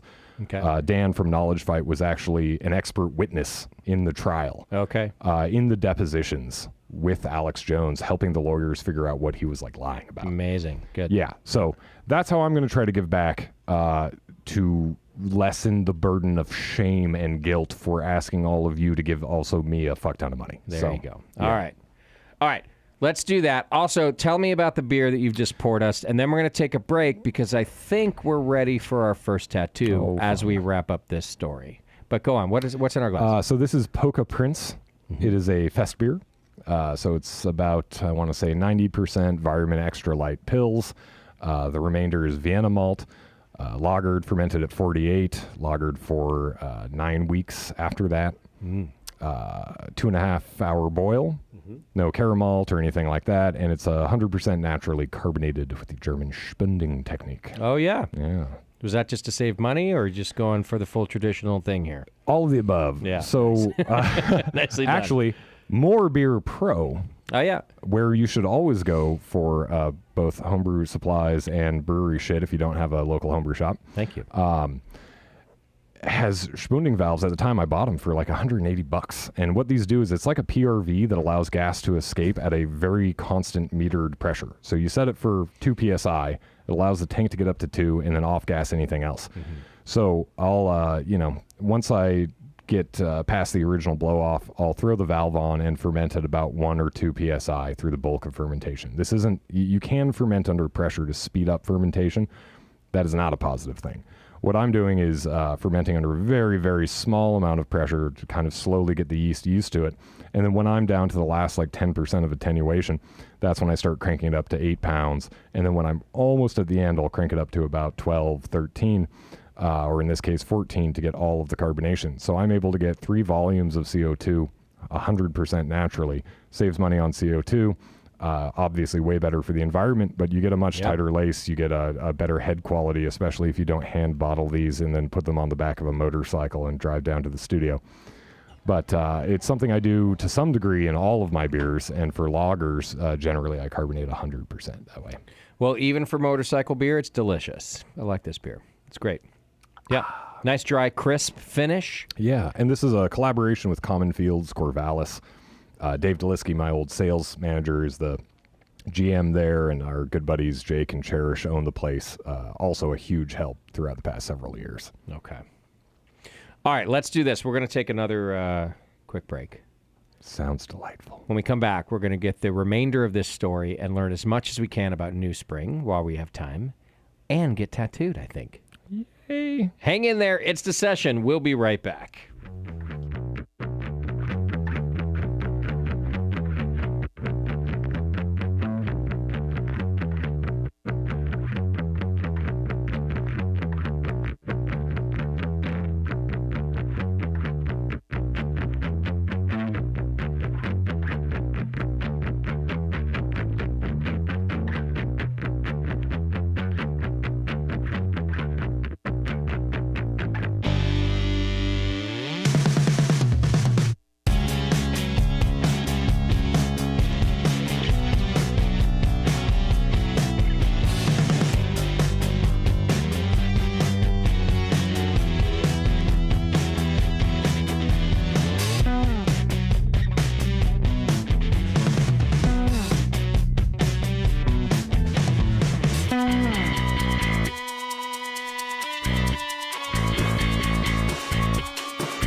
We're driving cars on a Mars tonight. We're blasting off to the stars tonight. We wanna go, go. We wanna go, go.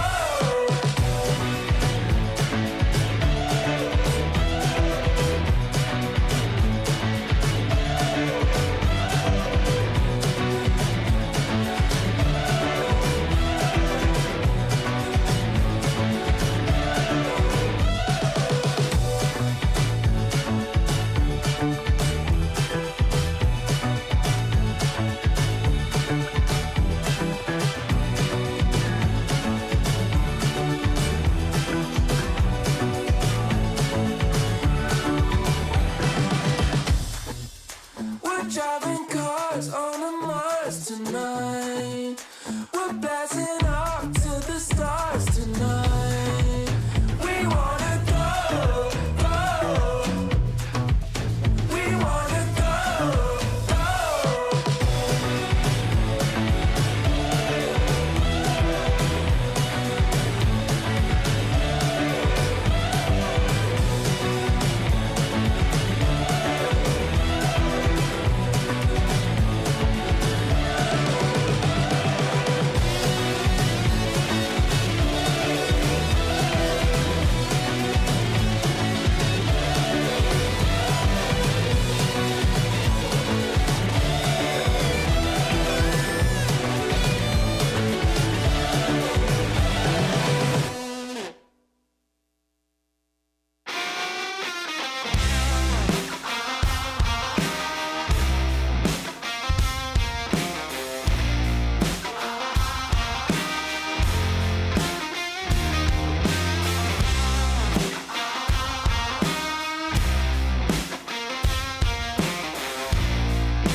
Welcome back to the session. Thanks for hanging out with us. We're here in the studio with Dave Marliov, now of New Spring Brewing. And he's got a new fundraiser beer out called Raptor Princess IPA. Take a look at that. And if you want to get glory. involved in that fundraiser, you can email Dave at Dave@newspringbeer.com or raptorprincessproject@gmail.com. There you go. And you can also search for Erica's GoFundMe.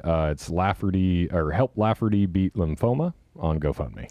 Yeah, and in fact, I just did a quick Google of that. You can just go GoFundMe Help Lafferty, and you'll find that. Boom. Too. Yeah, it pops up right away. So while we're getting to the end of this story, which I think we've mostly covered, and getting into the new spring beers, we're also setting up for our tattoos, something I've threatened to do on the air for a long time, but I figured this time, why not make it finally happen? So Dave and I are about to get wallet phone tattoos. You can see this on our YouTube. If you're listening to the podcast right now, you can go back, and it's happening live in the studio right now. Our tattoo artist is getting prepped, and we're both getting wallet phones. What is a wallet phone, you ask? Well,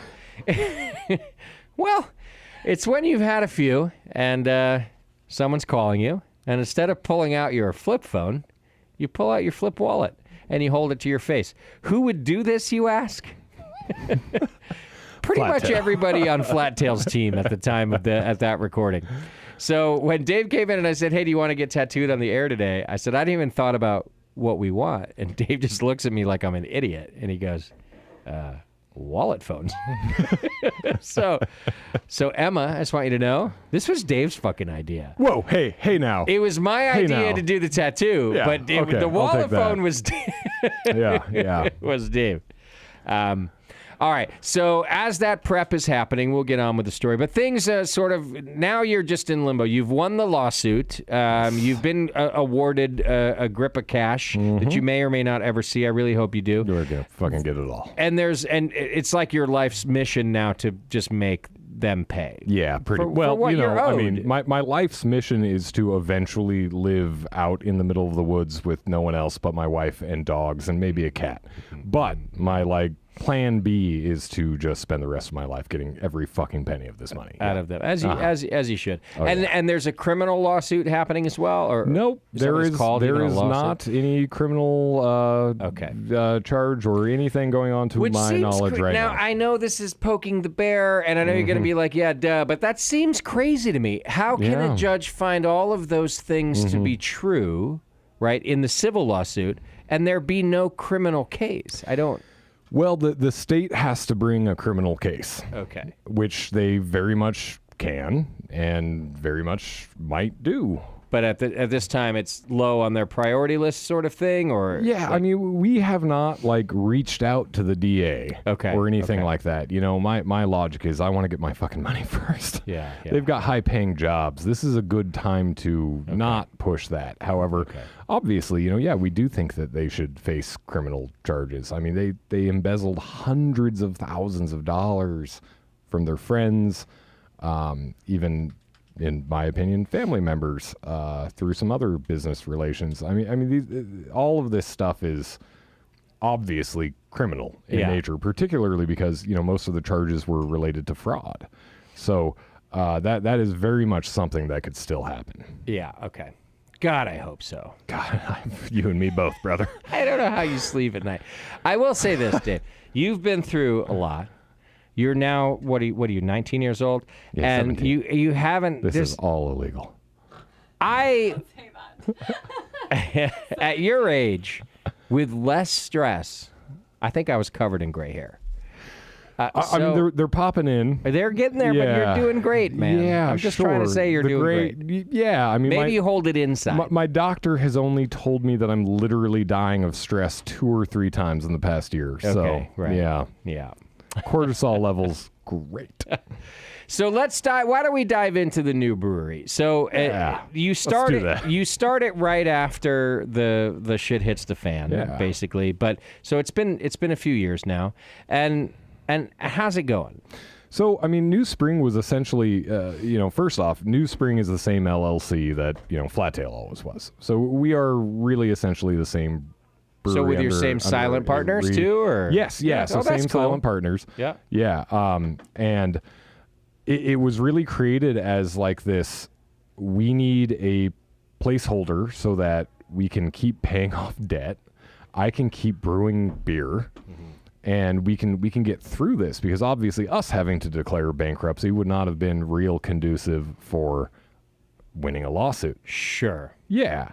So You got to show that you're the responsible ones. well, plus I just don't. I don't know the best way to say this is, but like I've been brewing beer professionally since I was like 19 or 19, I think. This is what I do.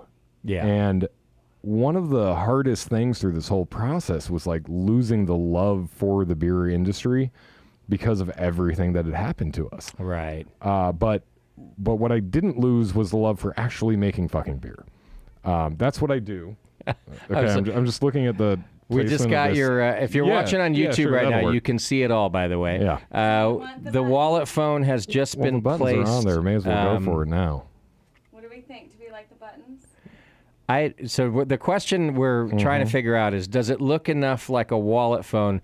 It's half of a wallet with an antenna, and then it has the buttons, that you dial a phone with. Or we can just shade that out without the buttons. I say keep the buttons, dude. Skip the buttons. No, keep the buttons. I'm a buttons guy. Because otherwise, I don't know.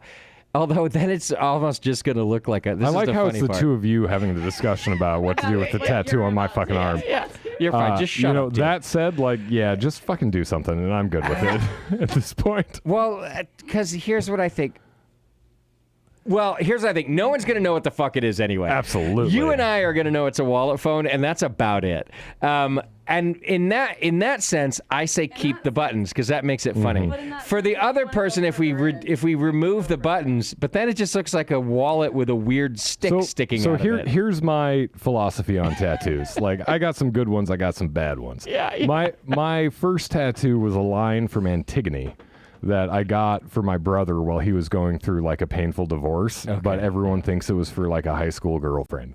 My second tattoo was the fucking stone sublimely self-righteous logo on my goddamn calf, and it's like a foot long. Okay, yeah. Turns out when I was 18, I didn't realize I was going to own a brewery 3 years later. For me, like, would I get the stone logo tattooed on my fucking body right now? Absolutely not. And yes, I am still considering like putting some kind of like Sapporo dig on there for sure. Yeah. But I like the value of tattoos in bringing you back to the place you were when you got them. Right. When I got that Stone tattoo, I loved the idea that Stone's logo was a gargoyle, because gargoyles were supposed to ward off evil spirits, and it was warding off bad brewing practices. so into it, I yeah. bought the fuck into that. Yeah, yeah. And when I look at that tattoo, I don't think, oh God, fucking damn it, I got some other brewery sellout bullshit logo on my body. I think this is where I was when I was 18. Yeah. And I was so goddamn passionate about this industry already that meant something to me. I don't really want, I love having the hop grenade all over my bicep. But what I really think about is going from like, the first time I listened to the Brewing Network, I was a fucking fanboy. Yeah. And then like I met you guys and you turned into real people, and I'm lucky enough to call you and JP and Bev and Warren and fucking rest in peace Tasty and a bunch of other BNers over the years, friends of mine. Which and is like that stupid logo tattoo yeah, to your body. it's a bad logo. And it's giant. Yeah, it really is. Like the new logo's better. I wish I could have So much gotten better. that. Yeah. Yeah, it's as bad. I don't as even your allow people to shitty get the new one. headphones that are fucking up on me. Right. Oh my God! Now they're actually working. Oh, This you got is your 2 ears great. back? Yeah. Yeah. Oh, and gone again. Anyway, All right. Well, if you're watching once again on YouTube, or if you're listening, you can go to youtube.com/The Brewing Network, and at any time you can be listening a year from now, and you can actually watch Dave Marliavivu get tattooed with the first ever, the first as we know, wallet phone tattoo. I don't think I anybody believe else so, has a wallet in phone. history. Yeah. I haven't Googled it or anything, but The buttons. Button me up. Yeah, ask Dave. I've answered yeah, enough just, for Dave. Yeah, throw the fucking buttons on there. Let's do it. It's a little extra. So there we go. Shoot, Yeah. I can even put you on the big screen. And So let me go. while we're doing this, we are going to be simultaneously. Let's taste and talk about your beer. Okay. So which one are we trying first? So the lighter one. Okay. That is a beer called Indomitable, which I brewed basically like in the weeks leading up to the lawsuit. I figured like this is a good time to put something in tank that is going to take a while because I'm going to be kind of busy for the next few weeks. And it had been a long time since I had done something really Dave. Huh. Yeah, like something that wasn't like a style, that was just something that I thought would be fun to brew, fun to make, and that fit a flavor profile I was really going after. So I love brute beers. I love Belgian Golden Strongs. I love headphone jacks that work if you want to fuck with that at all. Is it Yeah. So I at the time, my good buddy Charlie, who was one of the guys who helped us move out, and Allegory and Logston, all that good stuff. He was working for Skagit Malt, which at the time was a great local malting house. And so we decided to use Skagit Pills. I wanted to use enzyme from the mash to make a brute beer. And I also decided to ferment it with 100% champagne yeast. Okay. At 48 degrees. To see if that's a thing that you can do. So another 15-barrel pilot batch. And I had this kind of image in my mind of like something kind of celebration themed. Trying to, Party in a glass. Live positively and thinking about champagne, thinking about kind of New Year's flavors. So this one was all Skagit Pills. And then I made a 55-gallon batch of simple syrup with almond flour. Almond flour gives a lot of body without a ton of like almond flavor. Where did you find, like, who suggested almond flour? So I was doing my third or fourth almond beer and walking through the aisle at Costco. And there it is. And like, hey, almond flour. Okay, yeah. That's probably a thing. Interesting. Yeah, so I've previously used almond flour in the mash for like the chocolate almond porter, cherry almond porter. But this time I did the simple syrup, which really gave it this like surprisingly full mouthfeel, despite the fact that the finishing gravity on this beer is like 0.96. Okay. And then I also used one of my favorite ingredients, Noyo. And Noyo traditionally is the kernel inside the pit of the apricot. So that's what's used historically to make amaretto. Okay. And I had, in previous brews we've done with this, we've done like an apricot sour or something. And then we've done it all by hand. I didn't have time, so I ordered some Noyo. But still processed it by hand, made an extract. Wasn't ready in time, and found out that Danny, the brewer at Calapooya, happened to have this bucket of plum pits and kernels. Okay. From gross. Yeah, from a plum beer that she had been soaking in ethanol. Okay. And we figured like let's taste it, and maybe this will be something kind of similar to Noyo, and the flavor was incredible.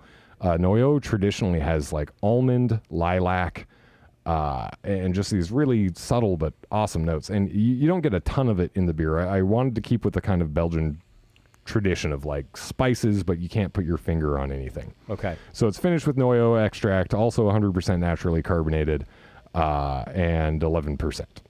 So it's Duvel with a subtle twist. Right? Like, I don't know how, like, to me, I'm like, oh, perfect. It's a nice, dry Yeah. bit of heat, a Belgian strong, but with a little sweetness. And then in that little sweetness is like kind of grape, kind of something. And maybe that's the... Yeah, totally. Maybe That's exactly, the Noyo. That's the thing you're not putting your finger on. Yeah. What was so funny to me is like the first, and this was fermenting in tank for over 2 months. Okay. Yeah. It was like a point a day. Which was awesome until we won the lawsuit. And then I was like, I really fucking need to sell this beer. So it started as this just super neutral, super clean. And then once I got down to about 10-20, I bumped the tank up to the mid-50s. And immediately it got this like classic Belgian yeast profile. Yeah. And it was great Was that because your first flinch right there? what was that? I don't know. You just your voice trailed off just for a second. Oh, I'm sorry, I didn't notice. I think I was just looking at your face. I was just checking because I haven't seen you flinch yet. You're such a I'm a fucking weirdo. You're a professional. I like tattoos. Okay. Yeah, it's So this has been going great for you so far. Oh no, I got no issues here. Okay, yeah. Yeah. Carry on then. So it turned into like, it was supposed to be this kind of like fun twist on a Belgian Golden Strong, and then it really just ended up being a Belgian Golden Strong. Yeah. Okay. Yeah. It's delicious. Well, thank you. Yeah. Does this sell well, or this was just a weird one-off and that's that? Man, people review it so well. Yeah, All like oh, 7 God. kegs that I've sold over the last 3 months. Right. Yeah. I'll go give a review. of There that. you go. Yeah, Fucking, yeah. I swear to God, if it's 3 stars, I'm coming back for another show. Well, actually, 3 stars is fine. What's worse is 4 stars, but not a negative comment. Yes. Right? They're like 4 stars. What could I have done This beer is better? so amazing. I loved every drop. Blah blah blah. Yeah. 4 stars. Well, I don't know if you remember when we did the this might have been a JP only show, but we did the brewers read like mean Untapped reviews. Yeah. Some of my fucking Kolsch reviews were just brutal that way. Are there New Spring Untapped Oh reviews? God, don't you fucking dare! Check it I'm out sure right there are. Last I checked, we had like a 3.8 something, so Like fairly total? decent. Yeah. I mean, I'll take a look. Just because you care. See, I make light beer, and that puts me at an immediate disadvantage. Well, yes and no. I mean, okay, you're right about that. Yeah, Yes and no, but just yes. hands down, you're right Yeah, about yeah. that. But the fact that lagers are coming back and it's kind of a, maybe It helps, you but might get your time to shine. You almost never see like the 5s. You never see a cream ale, which the Splut Light. I call it an American light ale. It's You a gotta fucking change- cream You ale. gotta change that name. By It's the the way. fucking best name ever, man. You love it. How do I go to Untapped where I can search shit? You don't need to do that. So the other here we beer go. Untapped we beer have search. in front of us, if you go back to the early days, there's this motherfucker named Mike who gave every one of my beers at least 2 1-star reviews. Clearly, I wronged him deeply at some point in the history of Flat Tail. And then Oh yeah, we remember Mike. He would tag his buddy. Yeah. And each of them would review every single beer I released as 1 star, some multiple times. So you know what, buddy? I'll be the first to tell you. Just stop fucking drinking the beer. Did we ever Right? discover who Mike is? I forget. No, Yeah. no, I Oh, he don't was think so. very angry at you. Dude, you're not even on Untapped. You're so irrelevant. What are you talking so about? far. Yeah, I am. I don't know. I It's can't on find there. you. Well, you're not looking hard Is enough. it New Spring, one word? New Spring beer, 3 words. Beer, Yeah. not brewing. Well, it could be that too. I don't know what they put on Untapped. It says brewing on your shirt. Well, someone else made that. This is one of 3 New Spring shirts that exist. New Spring. Okay, when I put that in, Yeah. what's weird is when I put in New Spring beer, New Spring Brewing finally comes up. Yeah, sure. That's probably my legal name. Dude, your reviews are fine. You've got 4 stars on Maybe It's Beer. Oh, that's 3 years old. Fun. Okay. You've got 3.5, more than 3.5. Yeah, fuck that guy. On Spring Break Blonde. That's not a beer I've ever made. I was like, you're still doing this thing, Dave? No, that's not my beer. But I'm glad it got at least 3.5. That's it. Nobody cares about you. Yeah, I know. I'm a sad, lonely man. I'm trying to make people care about you with this show. I mean, you don't think I'd go on your podcast if you weren't my only friend, right? Right. You're like, I really need the publicity. All right. The second beer. Yes, is the Double Hoppy Red from Calapooya Brewing. So Calapooya is like my host brewery, basically. And I also do consulting for them right now, working with their sales team. And Danny is the brewery there, or brewer, Jesus fucking Christ. Danny is the head brewer at Calapooya. I'm not going to try to pronounce her last name. It's even harder than mine. But she came in and very young, inexperienced brewer and has just done such a fucking fantastic job. Nice. She has taken the beer quality there through the roof. So I'm super stoked to work with her and work in that space. And they've been just awesome partners through this whole process. Amazing. So this beer's, I love this beer. Yeah. A It's lot of super toffee. classic, like red IPA. Super dry though. Yeah. Right? So Like it's not a malty red IPA. What's funny is like when we were talking, she was just asking a couple questions about like brewing for competition because this was a GABF entry. And one of the things we talked about was like we both really are big on dry beer. Yeah. But like you gotta not make this beer as dry as we like our beer. Yeah, this would fail at GABF. Yeah, so because of that. It did, along with all of my beers. Okay. So, as soon as it was done, we're like tasting the beer and talking, and we both kind of look at each other and was like, you know what's wrong with this, right? Yeah, Like it's the thing that's right with this that's wrong with this. Yeah. So when you said it to me, like, do you want this one or that one? I was like, I guess the red one. But my thought was that it'd be too sweet. It's definitely not too sweet. No, I think it was 1009 FG. Yeah. But it's got a big front flavor. It just vanishes, but then it really vanishes. Yeah. It's a drying palate cleansing finish. Yeah. That's a nice beer. Yeah, it is. They've been killing it. Okay. How's your tattoo doing over there? I don't know. I haven't looked at it yet. Hold on. It's on camera now for those of you at home. Got wallet slats. it's- It's got a grid. It's got buttons. Yeah, it looks like a wallet. It looks wallet adjacent. It's got a wallet adjacent. Yeah. Let me just I mean, say you that, and I like, are gonna know. My level of regret is lower than I expected at this point. That makes me happy. Well, it's still it's Yeah. night one. Usually it's the next day, isn't it? So Yeah, so I'm sharing a hotel with my old man tonight, and I can't wait to show up. I'm just like, so how'd the podcast go? Like, yeah, I got a tattoo. it's like, why? Get ready to be disappointed again. Yeah. Yeah, again. you know what my mother said to me before I went on this show? Don't curse so much. Oh my gosh. Oh, she listened to the last shows. I hope not. Well, so you just curse normally, is Oh, what she's yeah, saying. yeah. I see. Oh, yeah, Because we all absolutely. curse a lot on the shows. I thought maybe she was like, I've heard you before. The shows are fine, but maybe don't curse so much this time. You know, she has She's that. also Italian, so that works. Maybe Yeah. like Italian Jewish. I don't know what it is. She's Somewhere in the somewhere from middle. New York. Maybe Sure, don't yeah. curse so much this time. This is going off the rails here. Yeah. All right. So I'm going to take us to another break, but then that's it. When we Okay, come back, all right. we're finishing your tattoo. Long haul. We're going to play Get to Know Dave. Wait, what the fuck about your tattoo? Come on here. Oh, no, I'm bailing on that. Yeah, no, that's not happening. We have like 9 beers left to try. By the way, You're right. I'm doing it. I was not going to do this on air because I really honestly wanted you to have a choice in the matter. But since I'm literally getting tattooed by your girlfriend that I just met Yeah. on air, I'm going to go ahead and do a little teaser for you, which is that if anyone has watched previous episodes, you may remember the Backcountry Brewing episode, where a bottle of beer that I made by chewing up oats and spitting them into a portable... Yeah, you are so upset right now. Spitting them into a silicon folding pot and then fermenting it in a Rotopax on the side of my dirt bike while I rode 800 miles. I found a low fill of that beer made mostly out of my spit. And I did bring it with me. And I fully expect it to be incomprehensibly terrible. I'm not joking. I'm starting to gag right Me now. too, but I'm still willing to make you drink that. I can't do it. I would rather get a larger wallet phone than taste I'm that. willing to trade tasting the beer for a neck placement of the tattoo. I think that's fair. Yeah, so go I ahead and can't. get on Instagram and social media whether or not you want Justin to drink my spit beer. Yeah, I think that's a good decision. A tiny wallet. I'm about to throw up. Is the first wallet phone done? It's on camera right now, and I think it looks good.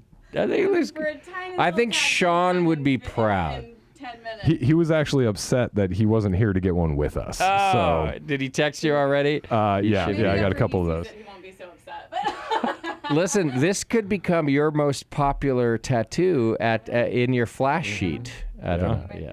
Yeah, no, I doubt it. Wallets are coming back. And phones are already back. Flip phones are coming back. Add a wallet to a phone? Come on. It's brilliant. All right, we're going to take a quick break. And when we come back, more tattoos. And we're going to play Get to Know Dave. Hang in there. It's the session.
Welcome back to the program. Thanks for staying tuned to the session where, you know, for the first time in a long time, things are getting weird. And, you know, I thought that the show's grown up. We don't do this stuff anymore, but fuck it. Dave comes to town, and I'm like, let's just get tattoos on the air. I do what I do. And then I said, what do you think we should get? You know, maybe something cool, like some hops and some hop vines and some whatever. And Dave's like, wallet phone. And as soon as he said it, I was on the fence when I brought up tattoos. But the moment you said wallet phone, I'm like, oh, I mean, to be fair, I also suggested a can of bean dip. So, I mean, we had a plan B. That's true. There was literally a plan B, if you think about it. All right. So I'm about to get my tattoo. If you tune into our YouTube page, even if you're on the podcast right now, you can find it. Just go to youtube.com/Brewing Network. You'll be able to see not only the tattoos, but us getting the tattoos, which is not the most exciting video, but at least you'll know it's real. And that, to me and Dave, is the most important, right? We don't care about Always money. real. We don't care about our Clearly. personal comfort. Definitely not. We, in other words, we care about all the wrong things. You know, you hear all these people talk about authenticity and, you know. Hey, I mean, if a wallet phone is not authentico, I don't know I what don't is. know what the fuck it is. That's right. Okay, so we've pretty much, other than continuing to talk about new spring beers, because I have Yeah. some in my glass. In fact, I have 3 different ones in my glass. Yep. We're going to also do the Get to Know Dave segment as we do beer. Indeed. And you're missing, though, that because, you know, as many of your listeners may know, I have a wide range of allergies, including to topical antiseptics. So I just wanted to say that not only are Vivacity Spirits of Albany, Oregon, some of the most delicious handcrafted spirits on the market. Yeah. But they're also great for sanitizing your skin when you're getting a tattoo, as we just did. So Sure.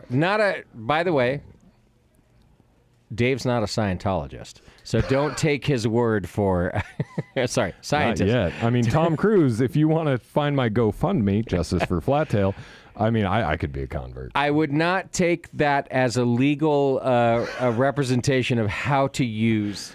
Yeah, please drink it. Vivacity it's fucking delicious. Spirits. So we've got the native gin over here, which is my favorite. It's got a really big classic juniper character, lots of citrus.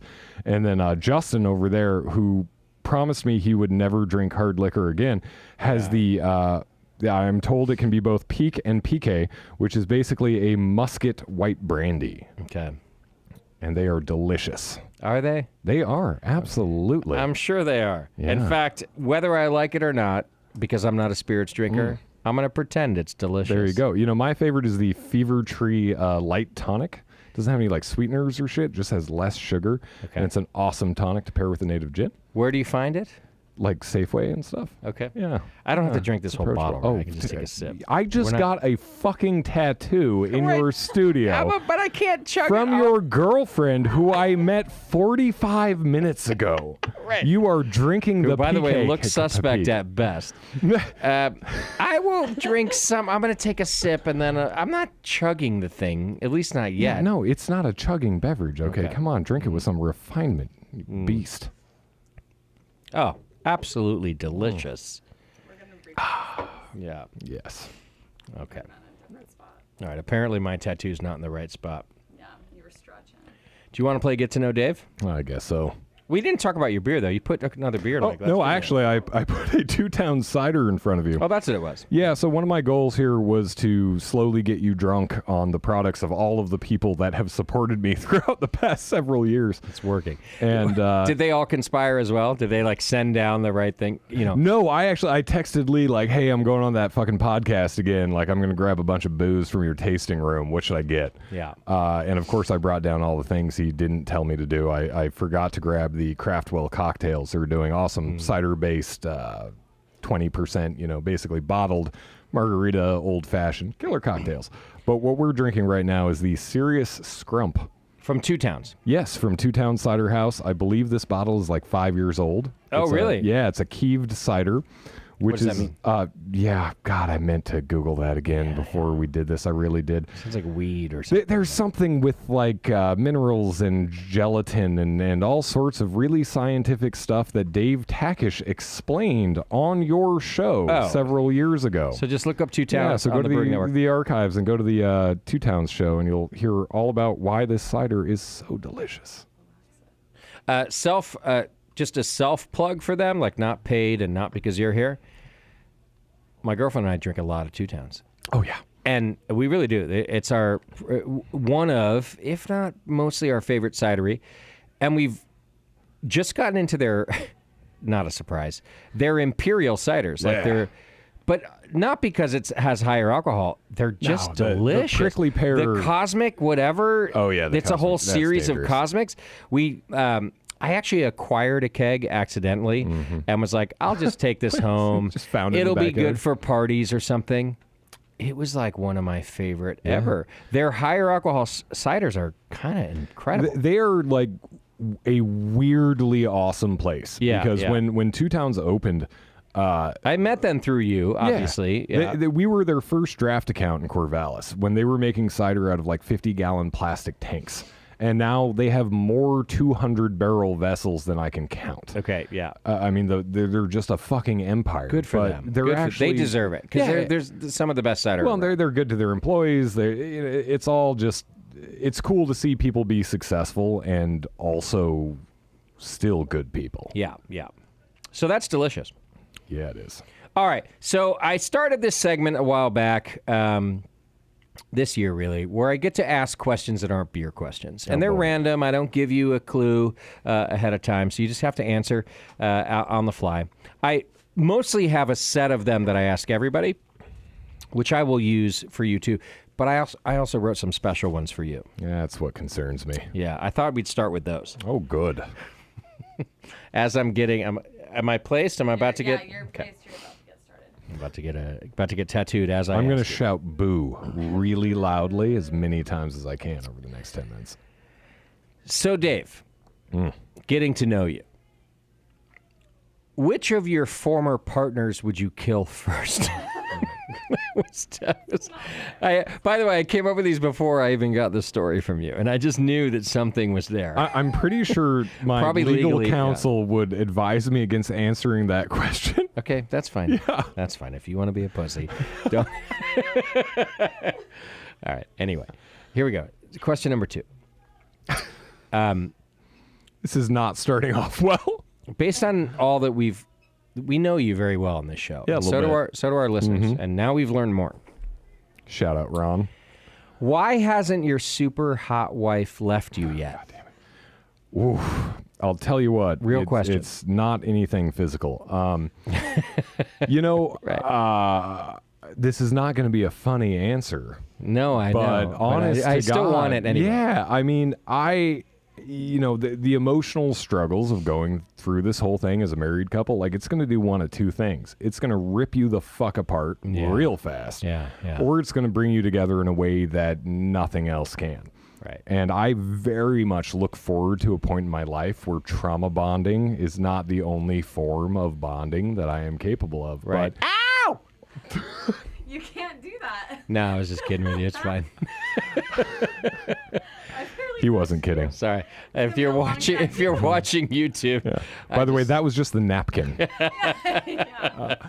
I'm but getting my tattoo. Go on. But like, I mean, we honest to God, like this isn't just a one-liner for radio. Like we have grown together as a couple in a way that I never would have imagined anyone could in going through something like this. I mean, I've been working multiple jobs for years now. Emma's been working multiple jobs for years now. I had the highest paying job of my life for 2 years in a row, and we never saw any of that. Gosh. All the while just coming home every night wondering, like, we didn't know we were going to win. We knew we should win, Right. but you never know what a jury's going to do. Right. So that constant anxiety, fear, stress, everything, I'm not going to pretend like there weren't times where it felt like things were bad and like things were obviously terrifying. But Yeah. at the end of the day, we always came back towards each other. Sure. And Jesus Christ, I knew you were going to get me emotional. See? Fucking son of a It's bitch. not that hard. Anyway, no, I mean, Emma is the thing that got me through this. Yeah, absolutely. And, we got really good at maximizing what little time we had together. Yeah. I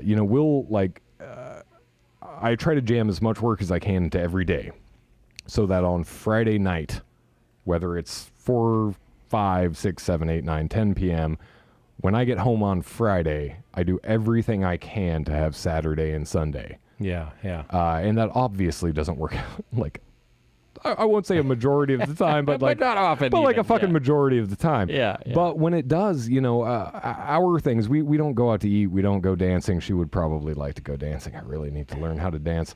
But what we do is, we love backpacking. We love camping. We love going out into the middle of the woods where no one else is. Yeah. So we'll leave at like Friday night, leave the house at 7 p.m. in the middle of the winter, head out into the woods, try not to get stuck, and if we do, we just set up our hammocks or our tent and we camp. Yeah. We do a ton of Being with each other. Yeah, just each other and the dog. Okay. And Phil the cat.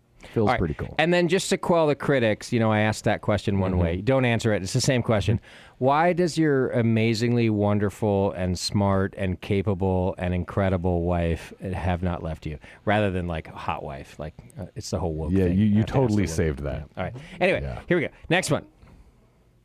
How is it that you were stupid enough to open another brewery after Flattail? Well, I didn't. It's the same LLC, so it. I see. Yeah, I don't know what So the you fuck just else to transferred do, it. man. No, this is a real answer. Yeah, no, but that's part of it. But the other probably bigger part is, I went through this phase when COVID happened. I think there was like a universal bender for several weeks after March 16th where everyone in the industry just like shut down and grieved and attempted to process whatever the fuck was happening. Sure. But after that, I very much, I told Emma, I told many people, like, I'm going to go fucking pump gas. Yeah. Like, I just can't like whatever. do this shit yeah. anymore. Like, there's no way I'm going to go back to this industry that has been nothing but heartbreak for so long, and it was so easy to be negative about everything. Yeah. Yeah. But little by little, and I think at the beginning subconsciously, and eventually I realized, like, I don't hate brewing. Right. I hate what these people did to me, and I hate what happened as a result of that. It was more about bad people than the industry. Yeah, and ultimately, like, Especially because it turns out you were one of the most successful breweries Jesus in fucking town. Christ. Yeah, I know you hate even hearing it, but yeah, that one stings a bit. Yeah. More than the tattoo, she has a gentle hand. Yeah, I know you did great. Like I said, I trust you, just not him. yeah, I agree with you. So it didn't. Thankfully, it didn't take more than just a few years. So he's not over it. For me, and there were glimpses. Like, I remember when I was able to brew Kolsch for the first time again at Yeah. New Spring, and we did it as blue liner Kolsch, which was not a thin blue line thing. It's blue lining like fishing. I want to make that very clear. Thank you, everyone on fucking Reddit and all of the hundreds of emails I got. And then when we won the trial, even though obviously things are still a fucking nightmare, Yeah. and we're still very much embroiled in it, the immediate reaction was like, that 2-week euphoric period. Yeah. I brewed beer, and it was fucking amazing. Nice. And just for that brief window, being able to brew and think like I'm brewing a beer I want to brew, unencumbered for the first time in so long. God damn, yeah, I love being a brewer. I don't love lifting and washing all of my own kegs, but I do love brewing beer. Okay. So that was a little roundabout, but I No, think that's I like probably it. an answer. This is somewhere why we're doing it. I'm going to go back to some of my normal questions. Then I'm going to come back to my Okay. Dave-only questions. But what is a habit, good or bad, Yeah. that you picked up from your parents? Oh. Like something to this day that it's just kind of a habit or a thing that you picked up? Mom or dad, I don't care.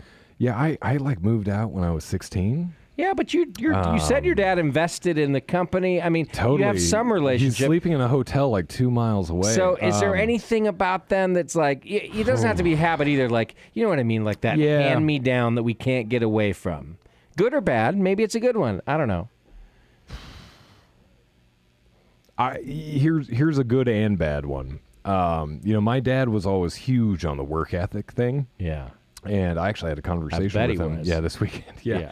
He's sold motorcycles and he sold cars, and he became a quite successful like stockbroker and financial advisor. Yeah. So you take your work ethic is pretty solid. So I always got the if you work the hardest you can, you can do anything. American dream, all that shit. And that was something that I was so proud of for so many years. And don't get me wrong, like I'm still very much proud of my work ethic, and I'm glad that my father passed that on to me. yeah. But the flip side of that is it contributed very heavily to not only that laser focused attitude that got me into a lot of trouble, but as much as everyone thinks I'm this fucking insane guy who does all this crazy shit, like I've been working 80 hours since I was like 18. Yeah. Like I don't get out much. Just when I do, it's so pent up that that's why Dave is Dave. So the work ethic. So the work ethic, and a good one. I think that's important, but I also think do go fuck around in Europe with a backpack when you're 20. Like that's a good thing to do. Life experience is valuable too. It's not just what you put in and what you get out. Life is not a fucking math equation. So I do wish that I had explored myself and explored kind of the world a little bit more prior to really laser focusing on business more. Okay. By the way, I think I want to get all my tattoos on air from now on. Yeah. I don't feel a thing. I mean, do you usually feel something from like Oh, yeah. 2 yeah. centimeter wide he's a tattoo? little- Oh, he's a yeah. little wiggle Okay. bus. Yeah. Yeah. Wiggle bus. That's what we call our dog. Yeah. Yeah. If you could retire incredibly wealthy tomorrow, where would you live? Oh, man. Can the answer be like northern Idaho minus the Nazis? Absolutely. Yeah. I said incredibly wealthy. You Okay. can like root them out. Yeah. Takes a lot of money.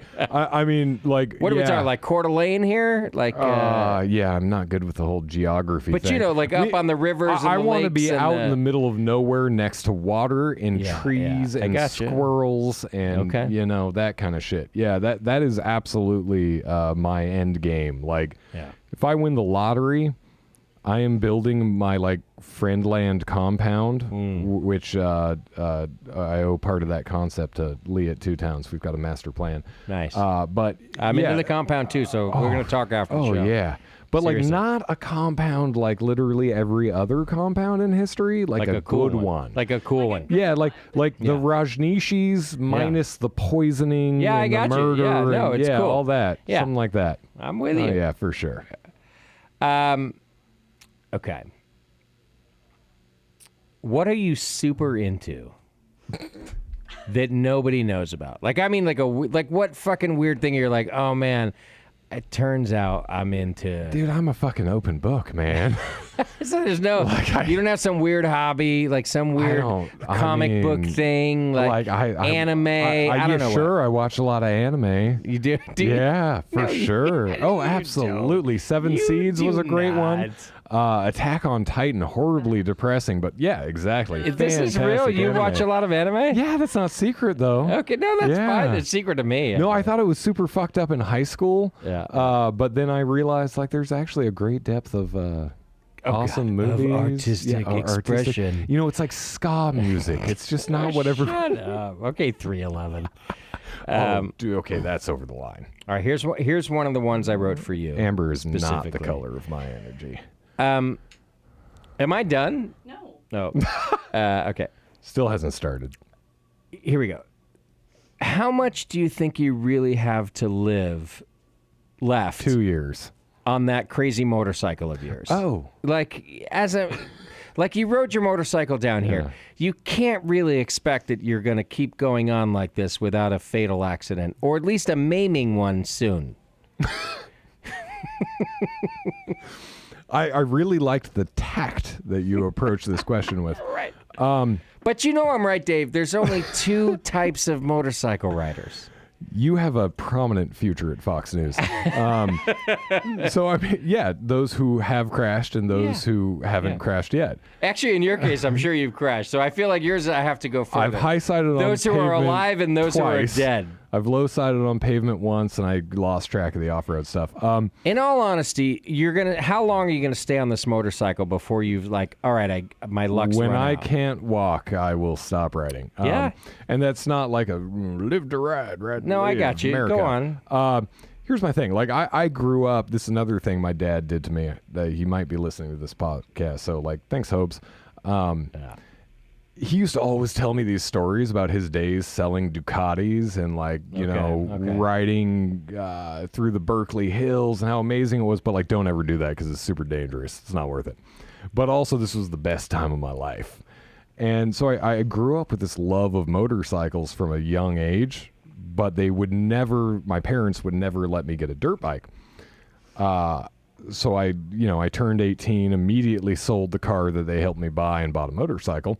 Okay. And rode ever since. When I bought my GS, the big touring bike that I do my charity ride on, I did 20,000 miles a year for the first 3 years. Okay. So I got to 60K in 3 years. That bike will have 70K when I get done with this trip. Fine. I don't ride as much anymore. I don't have the time, so I'm probably not going to die soon. Okay. But you do also, have the understanding that, like, if you're on the road long enough, something's bad's gonna happen, right? Well, like I mean, I have literally been thrown over the top of my bike twice. Okay. Like, it happens. I've had people open their doors on me on the freeway. Yeah. It's super dangerous. And, you know, PSA, like, if you're 50 years old and you think I've never had a motorcycle and I've always wanted to ride one, don't fucking do that. That's really dumb. Right. I do it because I absolutely love it. Like, my uncle who passed gave me this piece of advice, like, do the thing you love second most as your career. Okay. And keep the thing you love the most for yourself. It's fucking great advice. Yeah. And I didn't get it at the time. Yeah. But now I do because like well, obviously I'm slow as fuck and can never professionally be a motorcycle rider, so that's convenient. Yeah. But for me, that's like my thing. Yeah. And no, I will never stop doing that. Okay. Yeah. All right. And might die tomorrow. I'll text you. Yeah. From your wallet phone. Uh-huh. From your wallet phone, Absolutely, yeah. right there. In your opinion, right now, and it could be a band from old or a band from today, who's the best band in the world? Oh. Right? Could be way back before we were alive or right now. I mean, Who's the best band in the world? Journey and Wham exist in the same timeline. This is an impossible question. I mean, I'm a Journey fan. I get you. Yeah. Best band In the world. in the world? Yeah. Whew. All right. We're going to come back to that. Okay, all right. That was a tough one. What food, like cuisine or dish, it could be a Yeah, specific yeah. dish, can you not live without? Oh, like Mexican you can food. never. Yeah, Mexican food. Yeah, I'm with you. Yeah, I mean, like, That's good my Mexican one. food, bad Mexican food. Yeah. All Mexican food is fantastic. So as a card-carrying Italian, and I say that because I have to carry a card because only half of me Yeah, is we all Italian. do. Yeah. Still has Mussolini's signature on the bottom. Dude, Mexican's my food. It's so I good. don't think I could live without it. Yeah. Like, I You have good Mexican in Oregon? No. Okay. Still great, though. I mean, but it's still, yeah. Wait, I take that back. Tacos El Machine, a fantastic account of ours, Okay. has great street tacos and burritos. Yeah, fair. Good save, good Real save. fucking good. Good save. Also, there's this spot that kind of went out of business, but then didn't go out of business in Corvallis, La Santa, that has the best rockfish taco I've had Okay. in ages. So, like, it's great Mexican food, but if you go to Mexico, it tastes nothing like, you know, Yeah. what you're getting up here. No, of but I course. like it all. All of the above. Having grown up in California, like almost all my, that's the one. Second choice, bread. Just bread. Just bread. Just flat out Just bread. fucking bread. Yeah, so if you ever have to Yeah. go keto, you're not in good shape. No, I will jump off a cliff. Well, before you're I have to still do that. 18 years old, so Right, you're exactly. fine. Yeah, 16 tomorrow. Yeah, talk to me when you're. Then you might have to go keto. Do you like movies? I do. What's the best movie you've seen in the last 5 years? 5 years. I know. And then here's why. Because I don't want people picking like, oh my God, Godfather's the best. Like you can't pick a. But in the last 5 years, and by the way, I don't want to hear that like, oh, I was so entertained by some lame ass movie. I'm talking about a good movie. Legally Blonde 5. That's what I mean. So first off, like my memory span is very short due to the long work hours / shit we talked about over the last like 2+ hours. Right. The last movie I remember super fucking enjoying is, of course, one starring the greatest actor of all time, Nicolas Cage. Oh, tell me. Fucking Renfield. I haven't So watched it yet. good. I really want to. God, it's fantastic. Is it good? It's so good. I have found It's so myself good. a newly found or newly admitted Nicolas Cage fan. Everyone was. It's just cool to admit it now. Right. Face my Off was the tattoo's done. Citizen Kane of the 90s. I can't see it, but you folks at home can see it.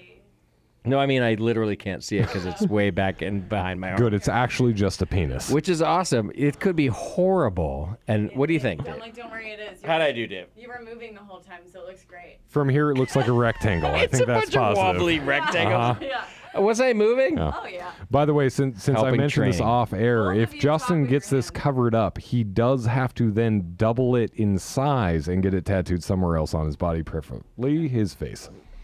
Okay. I won't commit to the face, but I will commit to if I cover it up, I will get it double in size somewhere Okay, else. that's like committed. You heard it here. Mm-hmm. Yeah. All right. I have one more question for you. Oh, And I think it's boy. an easy one. that means it's bad. What tattoo do you most regret? Do you most I regret? won't be offended. I promise.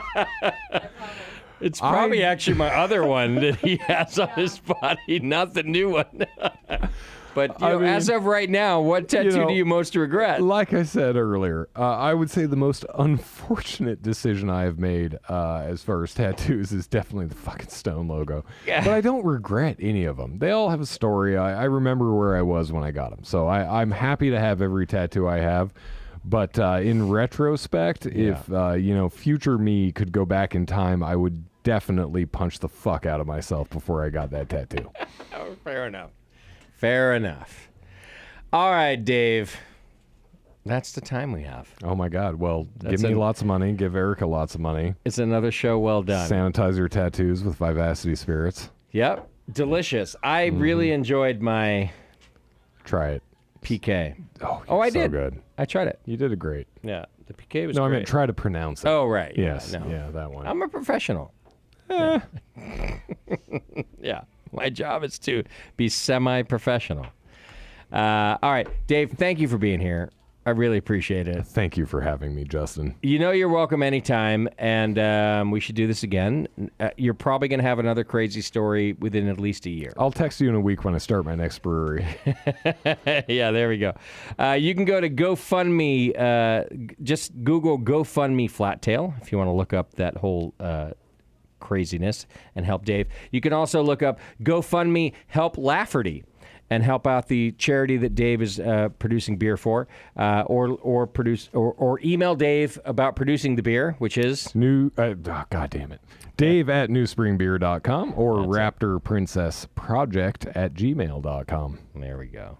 Man, first meltdown, first long show.